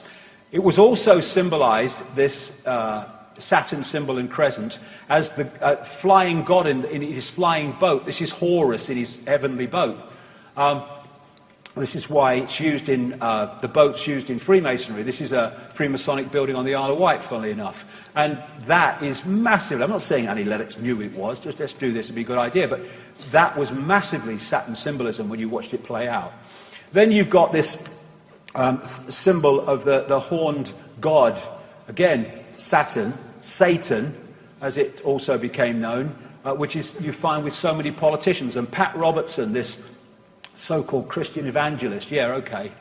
And talking of horns and horned gods, in astrology, Saturn is connected to Capricorn, and so one of the Saturn symbols is the goat. This again is the great Freemasonic historian Manly P. Hall, who said Pan, the goat god, was a composite creature, the upper part, with the exception of his horns, being human, and the lower part in the form of a goat. The god himself is a symbol of Saturn, because this planet is enthroned in Capricorn, whose emblem is a goat. That is what that is. Baphomet, worshipped by Satanists. It's a symbol of Saturn. And I'm going somewhere with this, because I'm going why they're focused on Saturn. So you have Baphomet, you have Beyonce, the wife of Jay-Z, with this big Baphomet ring, which is performing.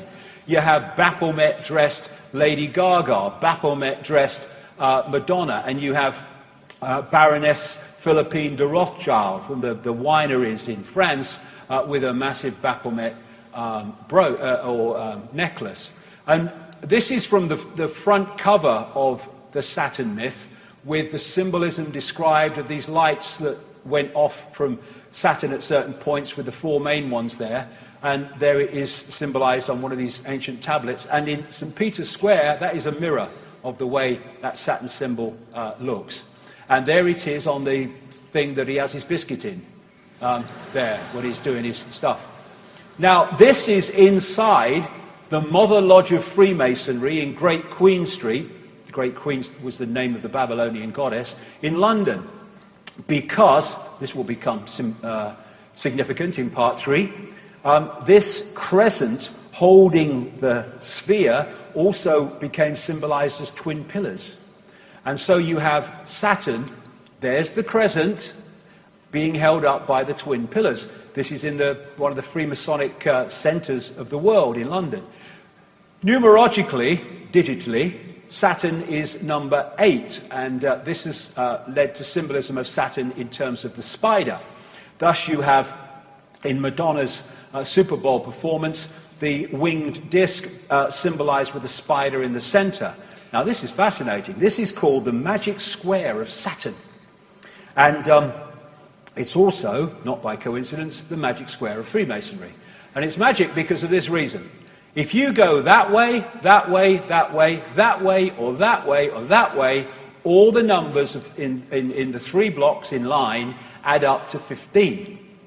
And in numerology, you keep adding numbers until they become a single number. And so 15, in numerological terms, is 6. So 666, 666 in all directions. And the black and white squares, for reasons I'll have to go into in detail in a book, because, there's so much to get through today, also relates to Saturn. And so you have them in Freemasonic temples, black and white squares, and you have them in the major cathedrals, like Westminster Abbey and stuff, because of this connection I'm talking about. Now, this is called the sigil of Saturn. And they get this symbol by drawing in the magic square of Saturn from 1 to 2, and then to 3, from 4 to 5 to 6, etc.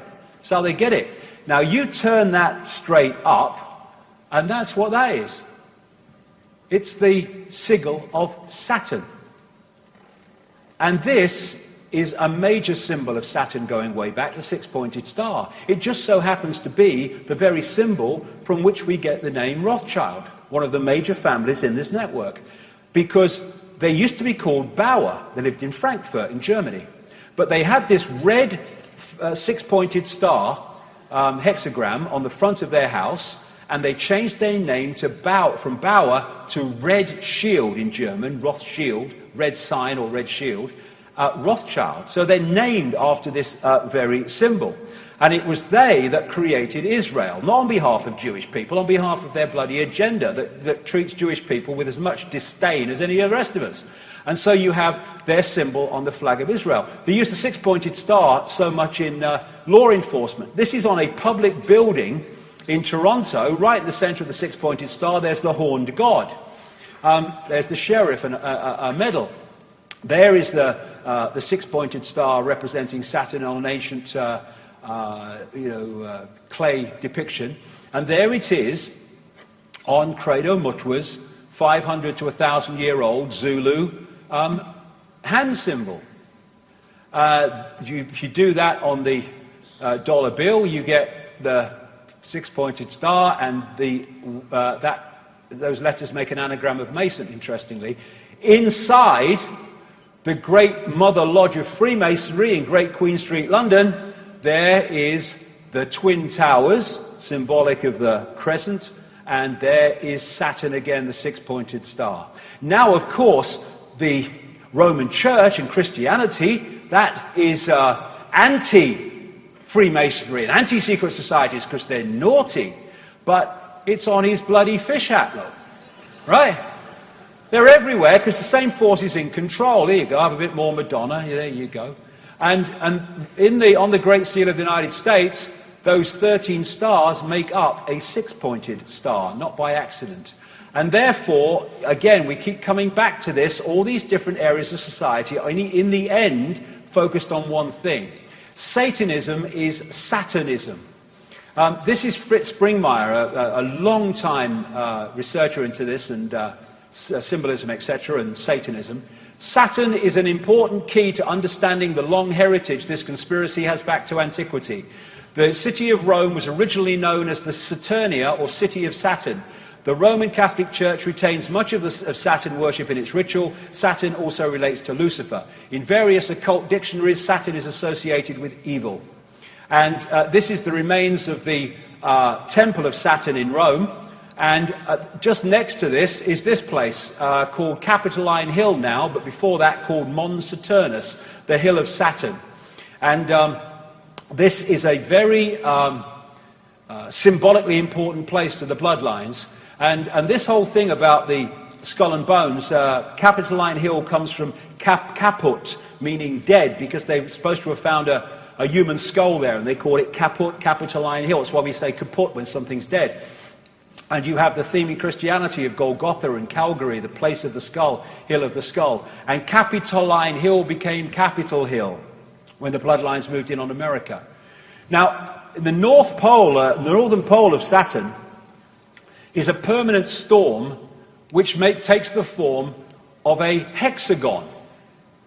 And this has been found by the Cassini spacecraft, and I think the Voyager one before that in the early 80s.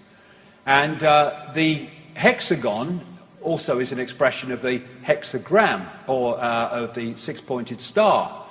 Because all these different symbols that I'm going to talk about now are different expressions of the same frequency state. So you look at this crop circle from England this year, and it is a hexagon. But a hexagon is a flattened out cube. So when you look at it from another angle, it's a cube. Well, it just so happens that an ancient symbol of Saturn is the cube, especially the black cube. And I would suggest that's what they are. The Kaaba, the focus of worship in Islam, Kaaba means cube. The tefillin, the cube on the head in Judaism. And when people go to worship around the Kaaba, they're told to pray in concentric circles. Remind you of anything? And they're told to walk around it, and their energy can be trawled. And if you focus on something that represents Saturn, Saturn is where the energy goes. In Judaism, they have Solomon's temple. Every syllable of Solomon means the sun. And the Holy of Holies in the so-called Solomon's temple was supposed to be a cube. They talk in Revelation about the New Jerusalem in cube terms. There's these massive cubes that they use. This is outside the one of the banks near Wall Street, near where the protests are. And you see these black cubes and cubes like used by Apple and stuff. Saturn symbolism. In Doctor Who, they had this recent one where the Earth was invaded by black cubes. Star Trek, you had the Borg, who were these cyborg-like, exactly as are described by the Gnostics of the Archons, and they used to move around in these cubes. If you geometrically represent the cross, then it is a flattened out cube. When you look at the depictions of these people, not Lady Gaga, but others, these religious leaders with the halo, well, that comes from Saturn as well. That halo, when that luminous crescent was in that position. Astrologically, that's the symbol of Saturn.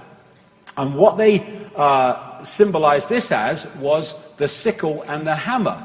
And when the Rothschilds created the Soviet Union, provable fact if you look at the evidence, they used the symbol of Saturn as the symbol of the Soviet Union. There's that symbol on this guy from the Brotherhood of Saturn. The Jesuits are a major secret society in this global network, and there's the symbol of Saturn in their symbolism very bloody clearly. The snake on the cross also relates to this in some ways. Now this is going to take us forward here, because the god of Saturn of the Greeks was called Kronos. And Kronos was, because he was the god Saturn, the sickle, the scythe, was represented as holding the scythe, and also he was depicted as the god of time.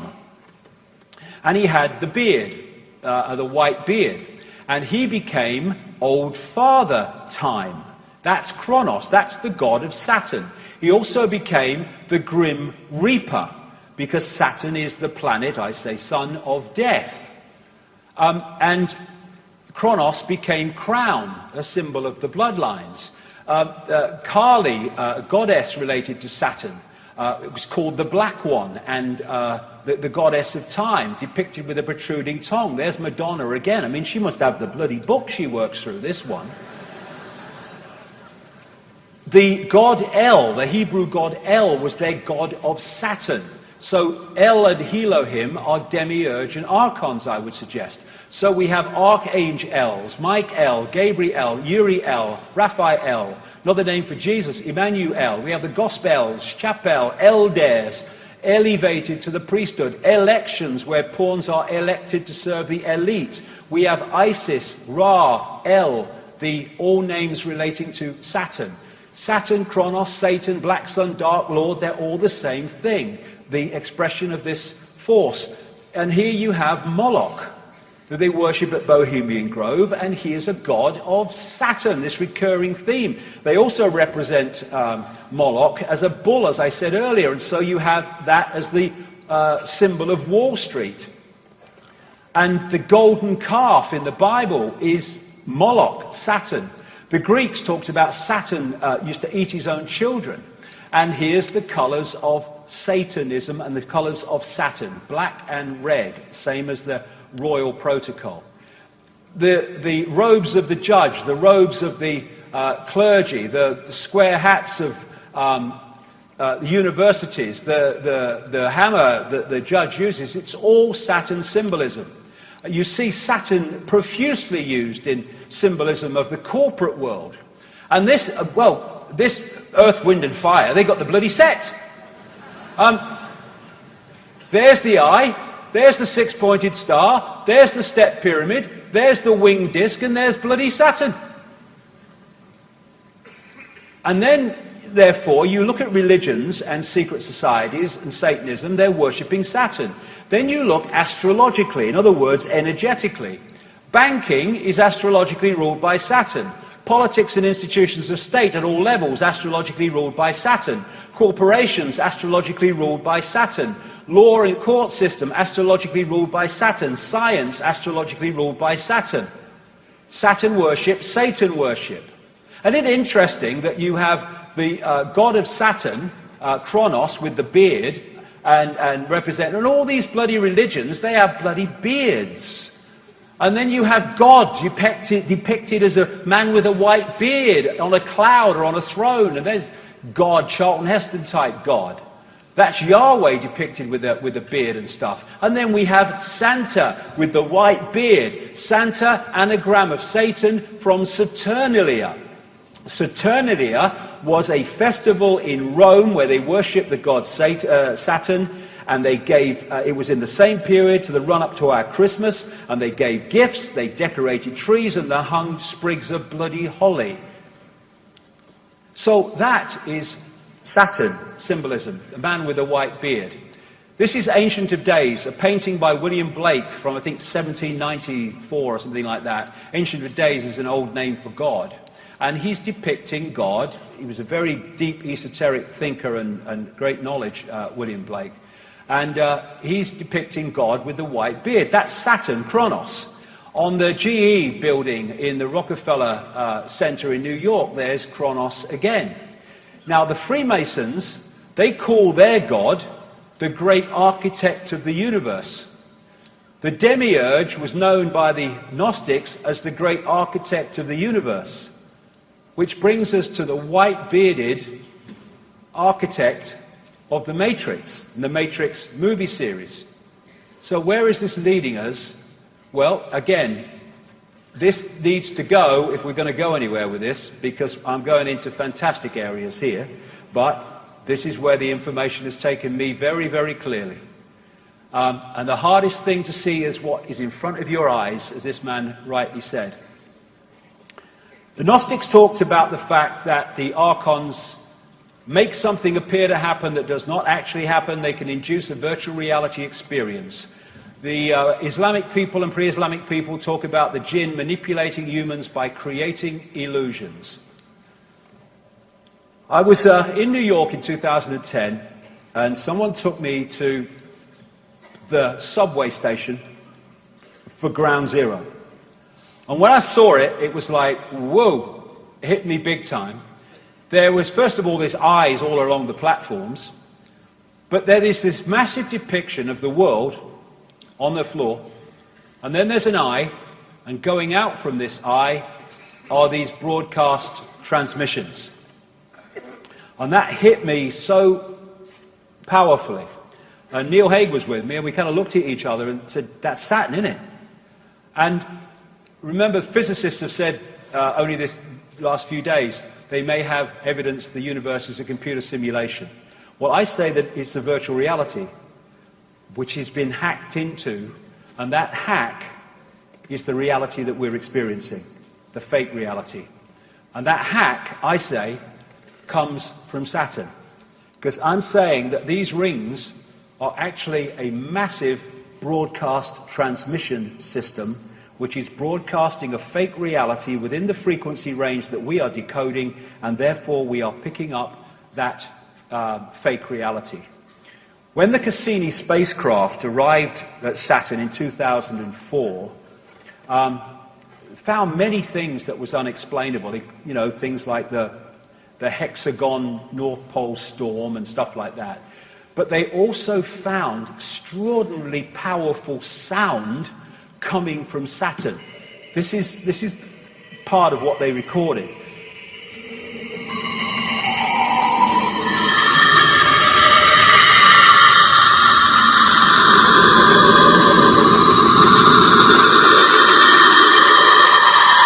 Nice, man. And I got sent this by a sound engineer, works in sound engineering for a living, and it's one of the rings of Saturn, and he said, I see that every day. That's bloody sound. They're sound waves. And this is in cymatics. This is a six-pointed star. And of course we have the hexagon going round and round and round at Saturn's North Pole. This is a standing wave created by sound, rings. This is at the south pole of Saturn, and it's a permanent ice storm. This is a standing wave created by sound. And these are symbols created by sound, like cymatics. And a certain frequency created this perfect six-pointed star with the hexagon in the middle and the hexagon there. Therefore, the sound creates the frequency, creates the symbol, and in the same way, the symbol represents the sound and the frequency. The symbols are just holographic representations of vibrational waveform states. I would suggest in these symbols cases, representatives of the sound frequency coming off Saturn. Same with all these symbols and numerological manipulations. The sound and the symbol are different expressions of the same thing. Thus, if we, in the holographic realm, are constantly bombarded with these symbols, it is on an energetic level feeding us the frequency field of what they represent. And Saturn, when described pre-cataclysmic, didn't have rings. So where'd they come from? Well, maybe it had rings, but it weren't rings we could see. We can see them now. Well, this guy, Norman Bergeron, he's in his 90s now, I think. He has a long, long history in space research, technological research, going way back. And his life changed when he started studying the pictures that came back from the Voyager 1 and 2 space expeditions to Saturn. They arrived in 1980 and 81. Because when he studied them, he realized there was something very strange about Saturn's rings. And he said this in his book, The Ringmakers of Saturn. Several years ago, a number of folks in the astronomy and physics world began theorizing that these rings had to be much younger than the universe, perhaps only about 100 million years old. But one pair of pictures shows a change in 5 minutes. An impression is conveyed that the latest reported measurements purport to be the true ones, when in reality all might quite nearly be correct at the time of observation.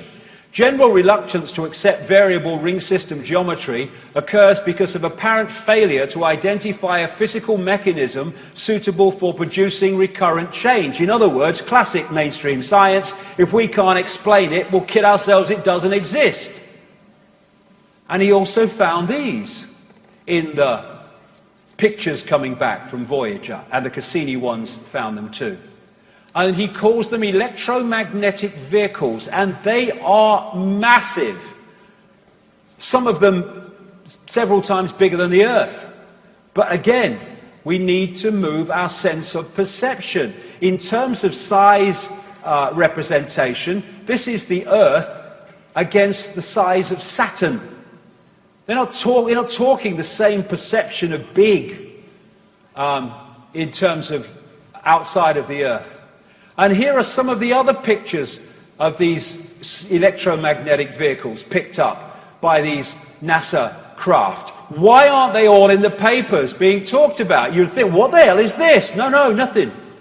Thanks to Bergeron, we've seen their existence. This is the Hubble telescope that's picked one of them up. Look at the size of the bloody thing.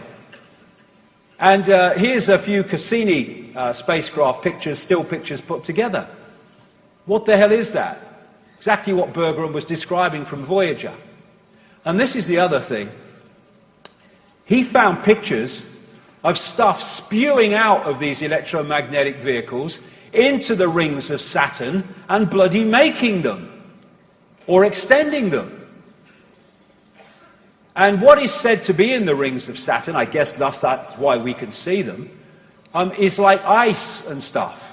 I think, and I would suggest that eventually they will realize that there is a crystal substance being put into those rings that has a dramatic impact on their ability to transmit information.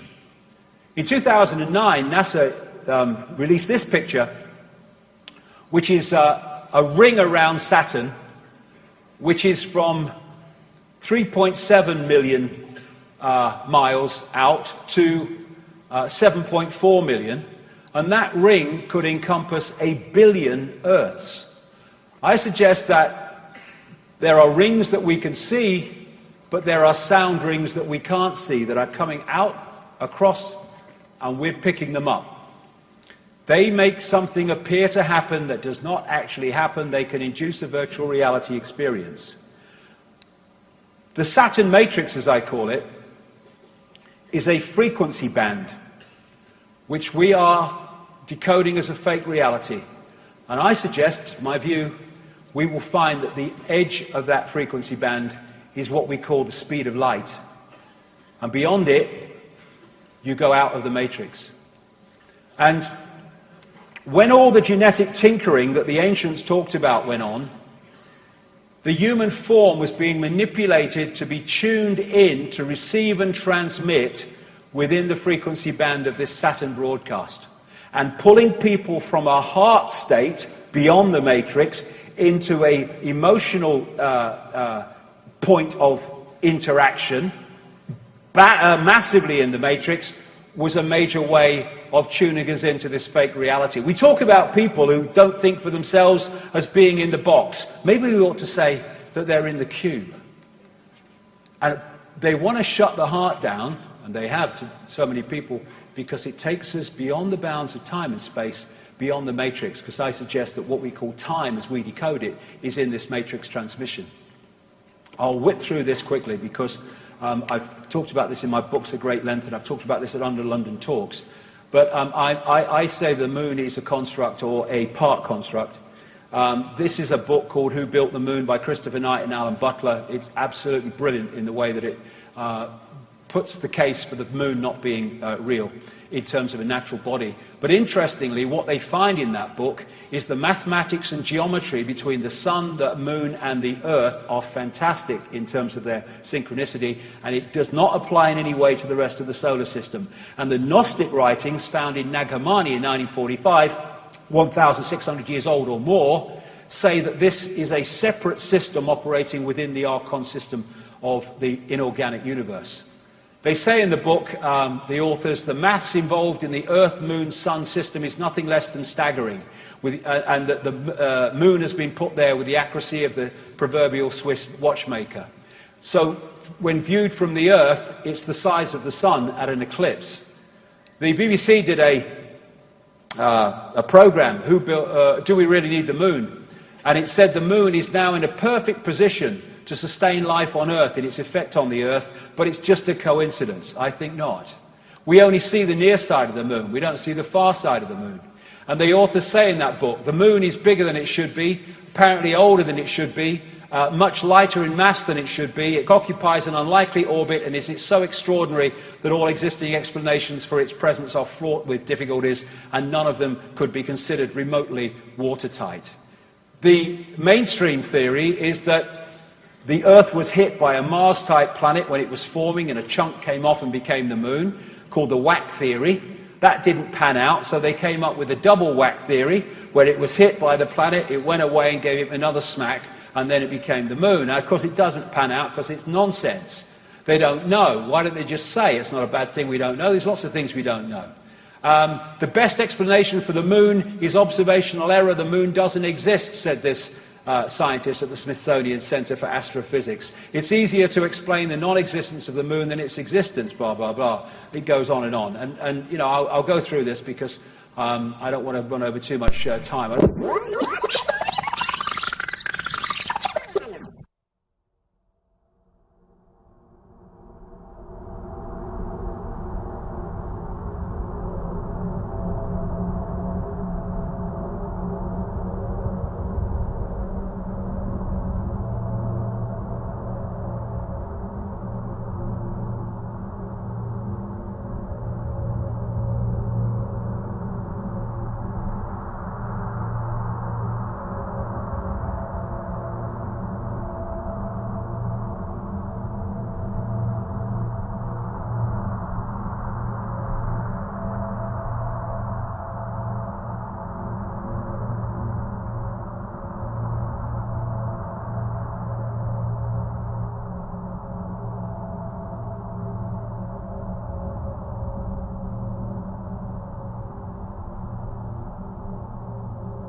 About the moon. These two scientists from the Soviet Academy of Sciences wrote a detailed article in 1970 headed, "Is the Moon the Creation of an Alien Intelligence?" And they explained in scientific terms why the moon cannot be a natural body, and in doing so explained all the anomalies that, if it is a natural body, cannot be explained. This guy, Sergeant Wolf, talked at the National Press Club a few years ago and told of his experiences on the inside at NASA, where he saw things like alien bases on the moon and stuff like that. And there's all these towers and strange phenomenon, like this blue light called blue gem or blue dome that they can't explain on the moon. And there's artifacts on the moon that clearly are not natural. Look at that one. What the bloody hell is that? They can't explain them, they don't talk about them. These are pictures of what are claimed to be statues on the moon. There's so much we don't know. In symbolic terms, maybe in a bit more than that, the moon is a bit like the Death Star of this big-time insider George Lucas, in the sense that it's actually some kind of technological construct. And it's my view, as I've said before in previous books, that what the moon is doing, in its present use anyway, is taking this Saturn broadcast and acting as an amplifier to fire it at the Earth, so we get it in massively increased power and therefore effect. It's acting a bit like a dish transmitting information which we're picking up and decoding into a fake reality. Now, 9 months after I'd written that in a book called The Human Race Get Off Your Knees, someone sent me an email from Brazil, I think it was, a lady, and said, have you read this book, Earth, by Barbara Marciniak? Because I've just read your book and I think you'd find it interesting. And she sent me some page numbers. Barbara Marciniak is what they call a channel. And lots of channels are not channels. They just think they are. But, you know, if you get a genuine one, then you can get out there and bring information out from other dimensions into this one. You can get some profound information that way. And she's done a lot of great stuff, Barbara Marciniak. I've met her a few times. Anyway, I hadn't read Earth. I'd read the first book that she wrote, but not Earth. Anyway, I sent for it. I went through the page numbers, and I'm like, whoa, this is 9 months after I've said this stuff in Human Race Get Off Your Knees. And this was a channeled book, and this is what was in the book. 1996, I think this came out. The moon is a very powerful electromagnetic computer. The energy from the moon has been beaming electromagnetic frequencies onto the Earth for eons now to maintain the two-stranded DNA. The moon is a satellite that was constructed. It was anchored outside Earth's atmosphere as a mediating and monitoring device, a supercomputer or eye in the sky. Earth must be owned by those who dwell there. However, it is not. You have outside gods, creator energies, who prevent you as a species from having free reign with your kundalini. That's the energy of awakening, in effect. The influence of the moon as a main satellite computer affects all of the Earth. The moon's programs have for eons been of great limitation towards human beings. There are repetitive cycles that the moon creates to which you respond. The tales about the full moon and insanity, madness and heightened bleeding are all quite true. You know that television influences you a great deal. The moon is the same way. And astrologically, just as a very quick aside, when that great rearrangement happened, of course, astrologically, everything changed as well in terms of the influence of the astrological energies upon the human perception, because suddenly all these bodies are in different positions to where they were before. So the Saturn-Moon matrix, as I call it, I say anyway, is generating a frequency band, a fake reality, which we are decoding to be what seems to be a real reality, and the genetic manipulation has tuned us into it and created this cycle of round and round the garden. It's coming, it's coming, it's coming, as the guy said in the video. And Neil Haig has this concept of moonopoly, or Saturn moonopoly. And it goes like this. You get up in the morning and you have your breakfast and then you go to work. And then you have your lunch, sandwich normally, and then I go to work, and then I go home, and then I have my tea, and then I watch a bit of telly, and then I go to bed. Then I get up and I go to work, and then I have my lunch, sandwich normally. And I mean, look at us. We are infinite consciousness, infinite awareness. All that is, has been, and ever can be.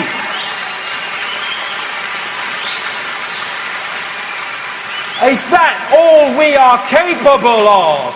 No. But we are locked into these cycles to which we respond. No response. See it as you couldn't see it before. An end to work, buy, consume, die. That's what that is. And this matrix creates a firewall that holds us from seeing further into the energy field and holds us in this tiny frequency band we call visible light. What they've done is taken the universal energy field, the universal construct, and they have hacked into it, and they're feeding a fake reality to us from within that construct. And therefore it's gold! Oh, my life's in a terrible state. I'm just making adjustments to my life. Oh, life's great. And they're all fricking illusions. We're like in this wall. You know those scientists that have been suggesting in the last few days that the universe might be a computer simulation? They actually said, like a prisoner in a pitch-black cell, we may never be able to see the walls of our prison. Why? Because they are vibrational walls, and I suggest that they are the speed of light. Which is not the fastest speed. Sorry, Einstein, mate. It's pedestrian. We're talking all possibility, darling. And so when we look into the night sky, are we seeing what's real, or are we seeing a projection? I've talked to him, I think it was my last book, or the one before that. I had a profound experience as a little boy when I was first taken to the London Planetarium, when I looked and saw the night sky on the roof of the planetarium, and it looked so bloody real. And it's hit me, and it's never left me, that actually when I look at the night sky, that ain't actually what I'm looking at. Firewall. All that we see or seem is just a dream within a bigger dream. Is this the real life? Is this just fantasy? Caught in the landslide, no escape from reality. Open your eyes, look at the skies and see. Is it a sky? Or is it a projection? And so, when we come to the Matrix, and this scene in the Matrix, I call it the Saturn Moon Matrix, maybe connected to other things we don't know yet. This is so real, and so the world we live in. If you add two words. The Saturn Moon Matrix is everywhere. It is all around us, even now in this very room. You can see it when you look out your window, or you turn on your television. You can feel it when you go to work, when you go to church, when you pay your taxes. It is the world that has been pulled over your eyes to blind you from the truth. What truth? That you are a slave, Neil. Like everyone else, you were born into bondage, born into a prison that you cannot smell or taste or touch. A prison for your mind. Archon world. We live in Archon world. I'm going to bring this down now before we have a break. I'll bring this down into the world that we live in now. This guy, a great cosmologist, who knew far more than he was saying or was allowed to say, Carl Sagan, he wrote a book, The Dragons of Eden, in which he talked about the fundamental importance of understanding the reptilian impact of reptilian genetics on human behavior.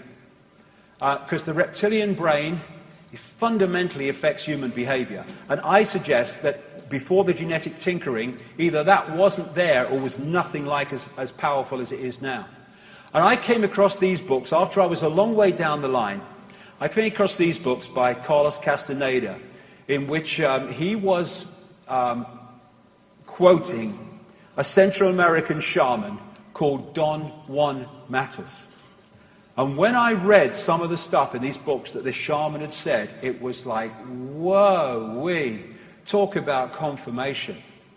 He talks about the archons and the jinn in exactly the same terms, but he calls them the flyers. But they're the same entities. And this is what he said about them in the books. We have a predator that came from the depths of the cosmos and took over the rule of our lives. Human beings are its prisoners. The predator is our lord and master. It has rendered us docile, helpless. If we want to protest, it suppresses our protest. If we want to act independently, it demands we don't do so. Indeed, we are held prisoner. They took over us because we are food to them, energy. And they squeeze us mercilessly because we are their sustenance. Just as we rear chickens in coops, the predators rear us in human coops, human eros. Therefore, their food is always available to them. The Matrix is a computer-generated dream world built to keep us under control in order to change a human being into this. Think, Matters said for a moment, and tell me how you would explain the contradictions between the intelligence of man the engineer and the stupidity of his systems of belief, or the stupidity of his contradictory behavior. Sorcerers believe that the predators have given us our systems of beliefs, yes, our ideas of good and evil, our social mores. They are the ones who have set up our dreams of success or failure. They have given us covetousness, greed and cowardice. It is the predator who makes us complacent, routinary and egomaniacal, feeding the wolf. In order to keep us obedient and meek and weak, The predators have engaged themselves in a stupendous maneuver. Stupendous, of course, from the point of view of a fighting strategist, a horrendous maneuver from the point of those who suffer it. They gave us their mind.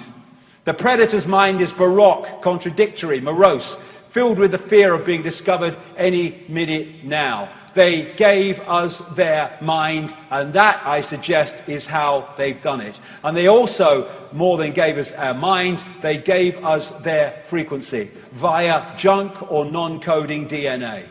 We are at last, hallelujah, brother and sister, having mainstream scientists seeing the blatant, beyond belief, obvious that 98% of DNA, which they have called junk because they didn't know what it did and said it had no function, actually does, stands back in amazement, have a function. And in that 98% of DNA, non-coding DNA, are programs, behavior programs, perception programs, emotional programs that if we are not beyond mind-body conscious, we lock into and they become us. People in that state, I suggest, it is very possible, and I say highly likely, they can go through an entire human lifetime and not have an original thought or emotional response that isn't coming from the program. This is Boston University and Harvard Medical School research. They examined 37 DNA sequences containing at least 50,000 base pairs and one with 2.2 million base pairs. Lead researcher Eugene Stanley. Non-coding DNA sequences do contain a structured language fundamentally unlike the coding in genes. We therefore need to consider the possibility that the junk DNA may carry some kind of message. Yes, it does, many. And one of them is the human control system when we're pulled into body-mind. Russian DNA research. It appears that the languages we were looking for are in fact hidden in the 98% junk DNA contained in our own genetic apparatus. The basic principle of these languages is similar to the language of holographic images based on the principles of laser radiations of the genetic structures which operate together as a quasi-intelligent system.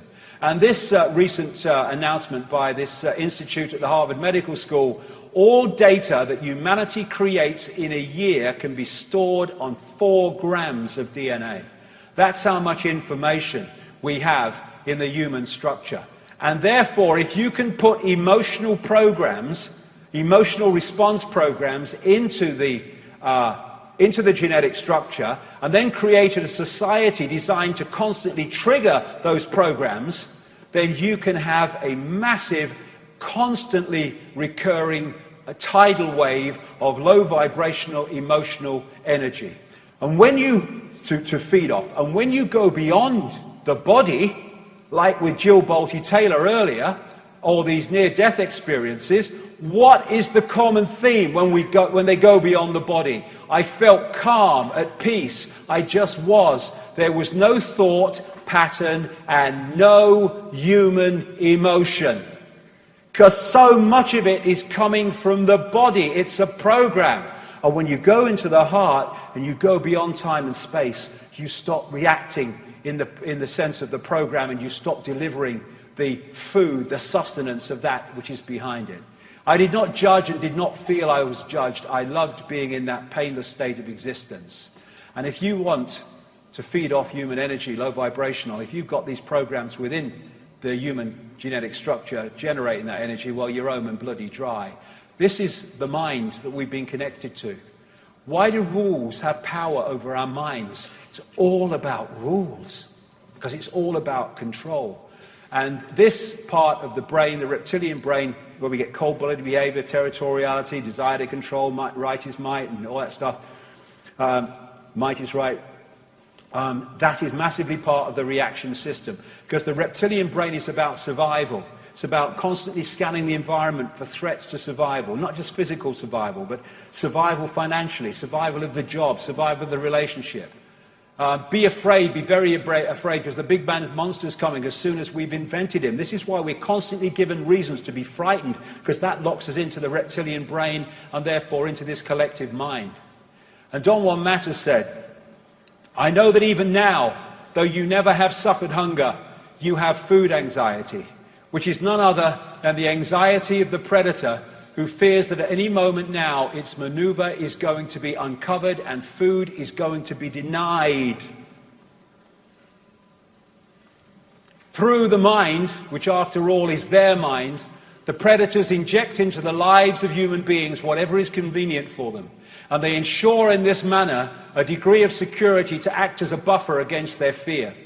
Sorcerers of ancient Mexico reasoned that man must have been a complete being at one point, with stupendous insights, feats of awareness that are mythological legends nowadays. Absolutely. And then everything seems to disappear, and we have now a sedated man. What I'm saying is that what we have against us is not a simple predator. It is very smart and organized. It follows a methodical system to render us useless. Man, the magical being that he is destined to be, yes, and she, is no longer magical. He's an average piece of meat. There are no more dreams for man than the dreams of an animal who is being raised to be a piece of meat, trite, conventional, imbecilic. Control of perception. And if you look at the Avatar movie, it is so symbolic because you had the Heart Society and it was taken over, this connected society of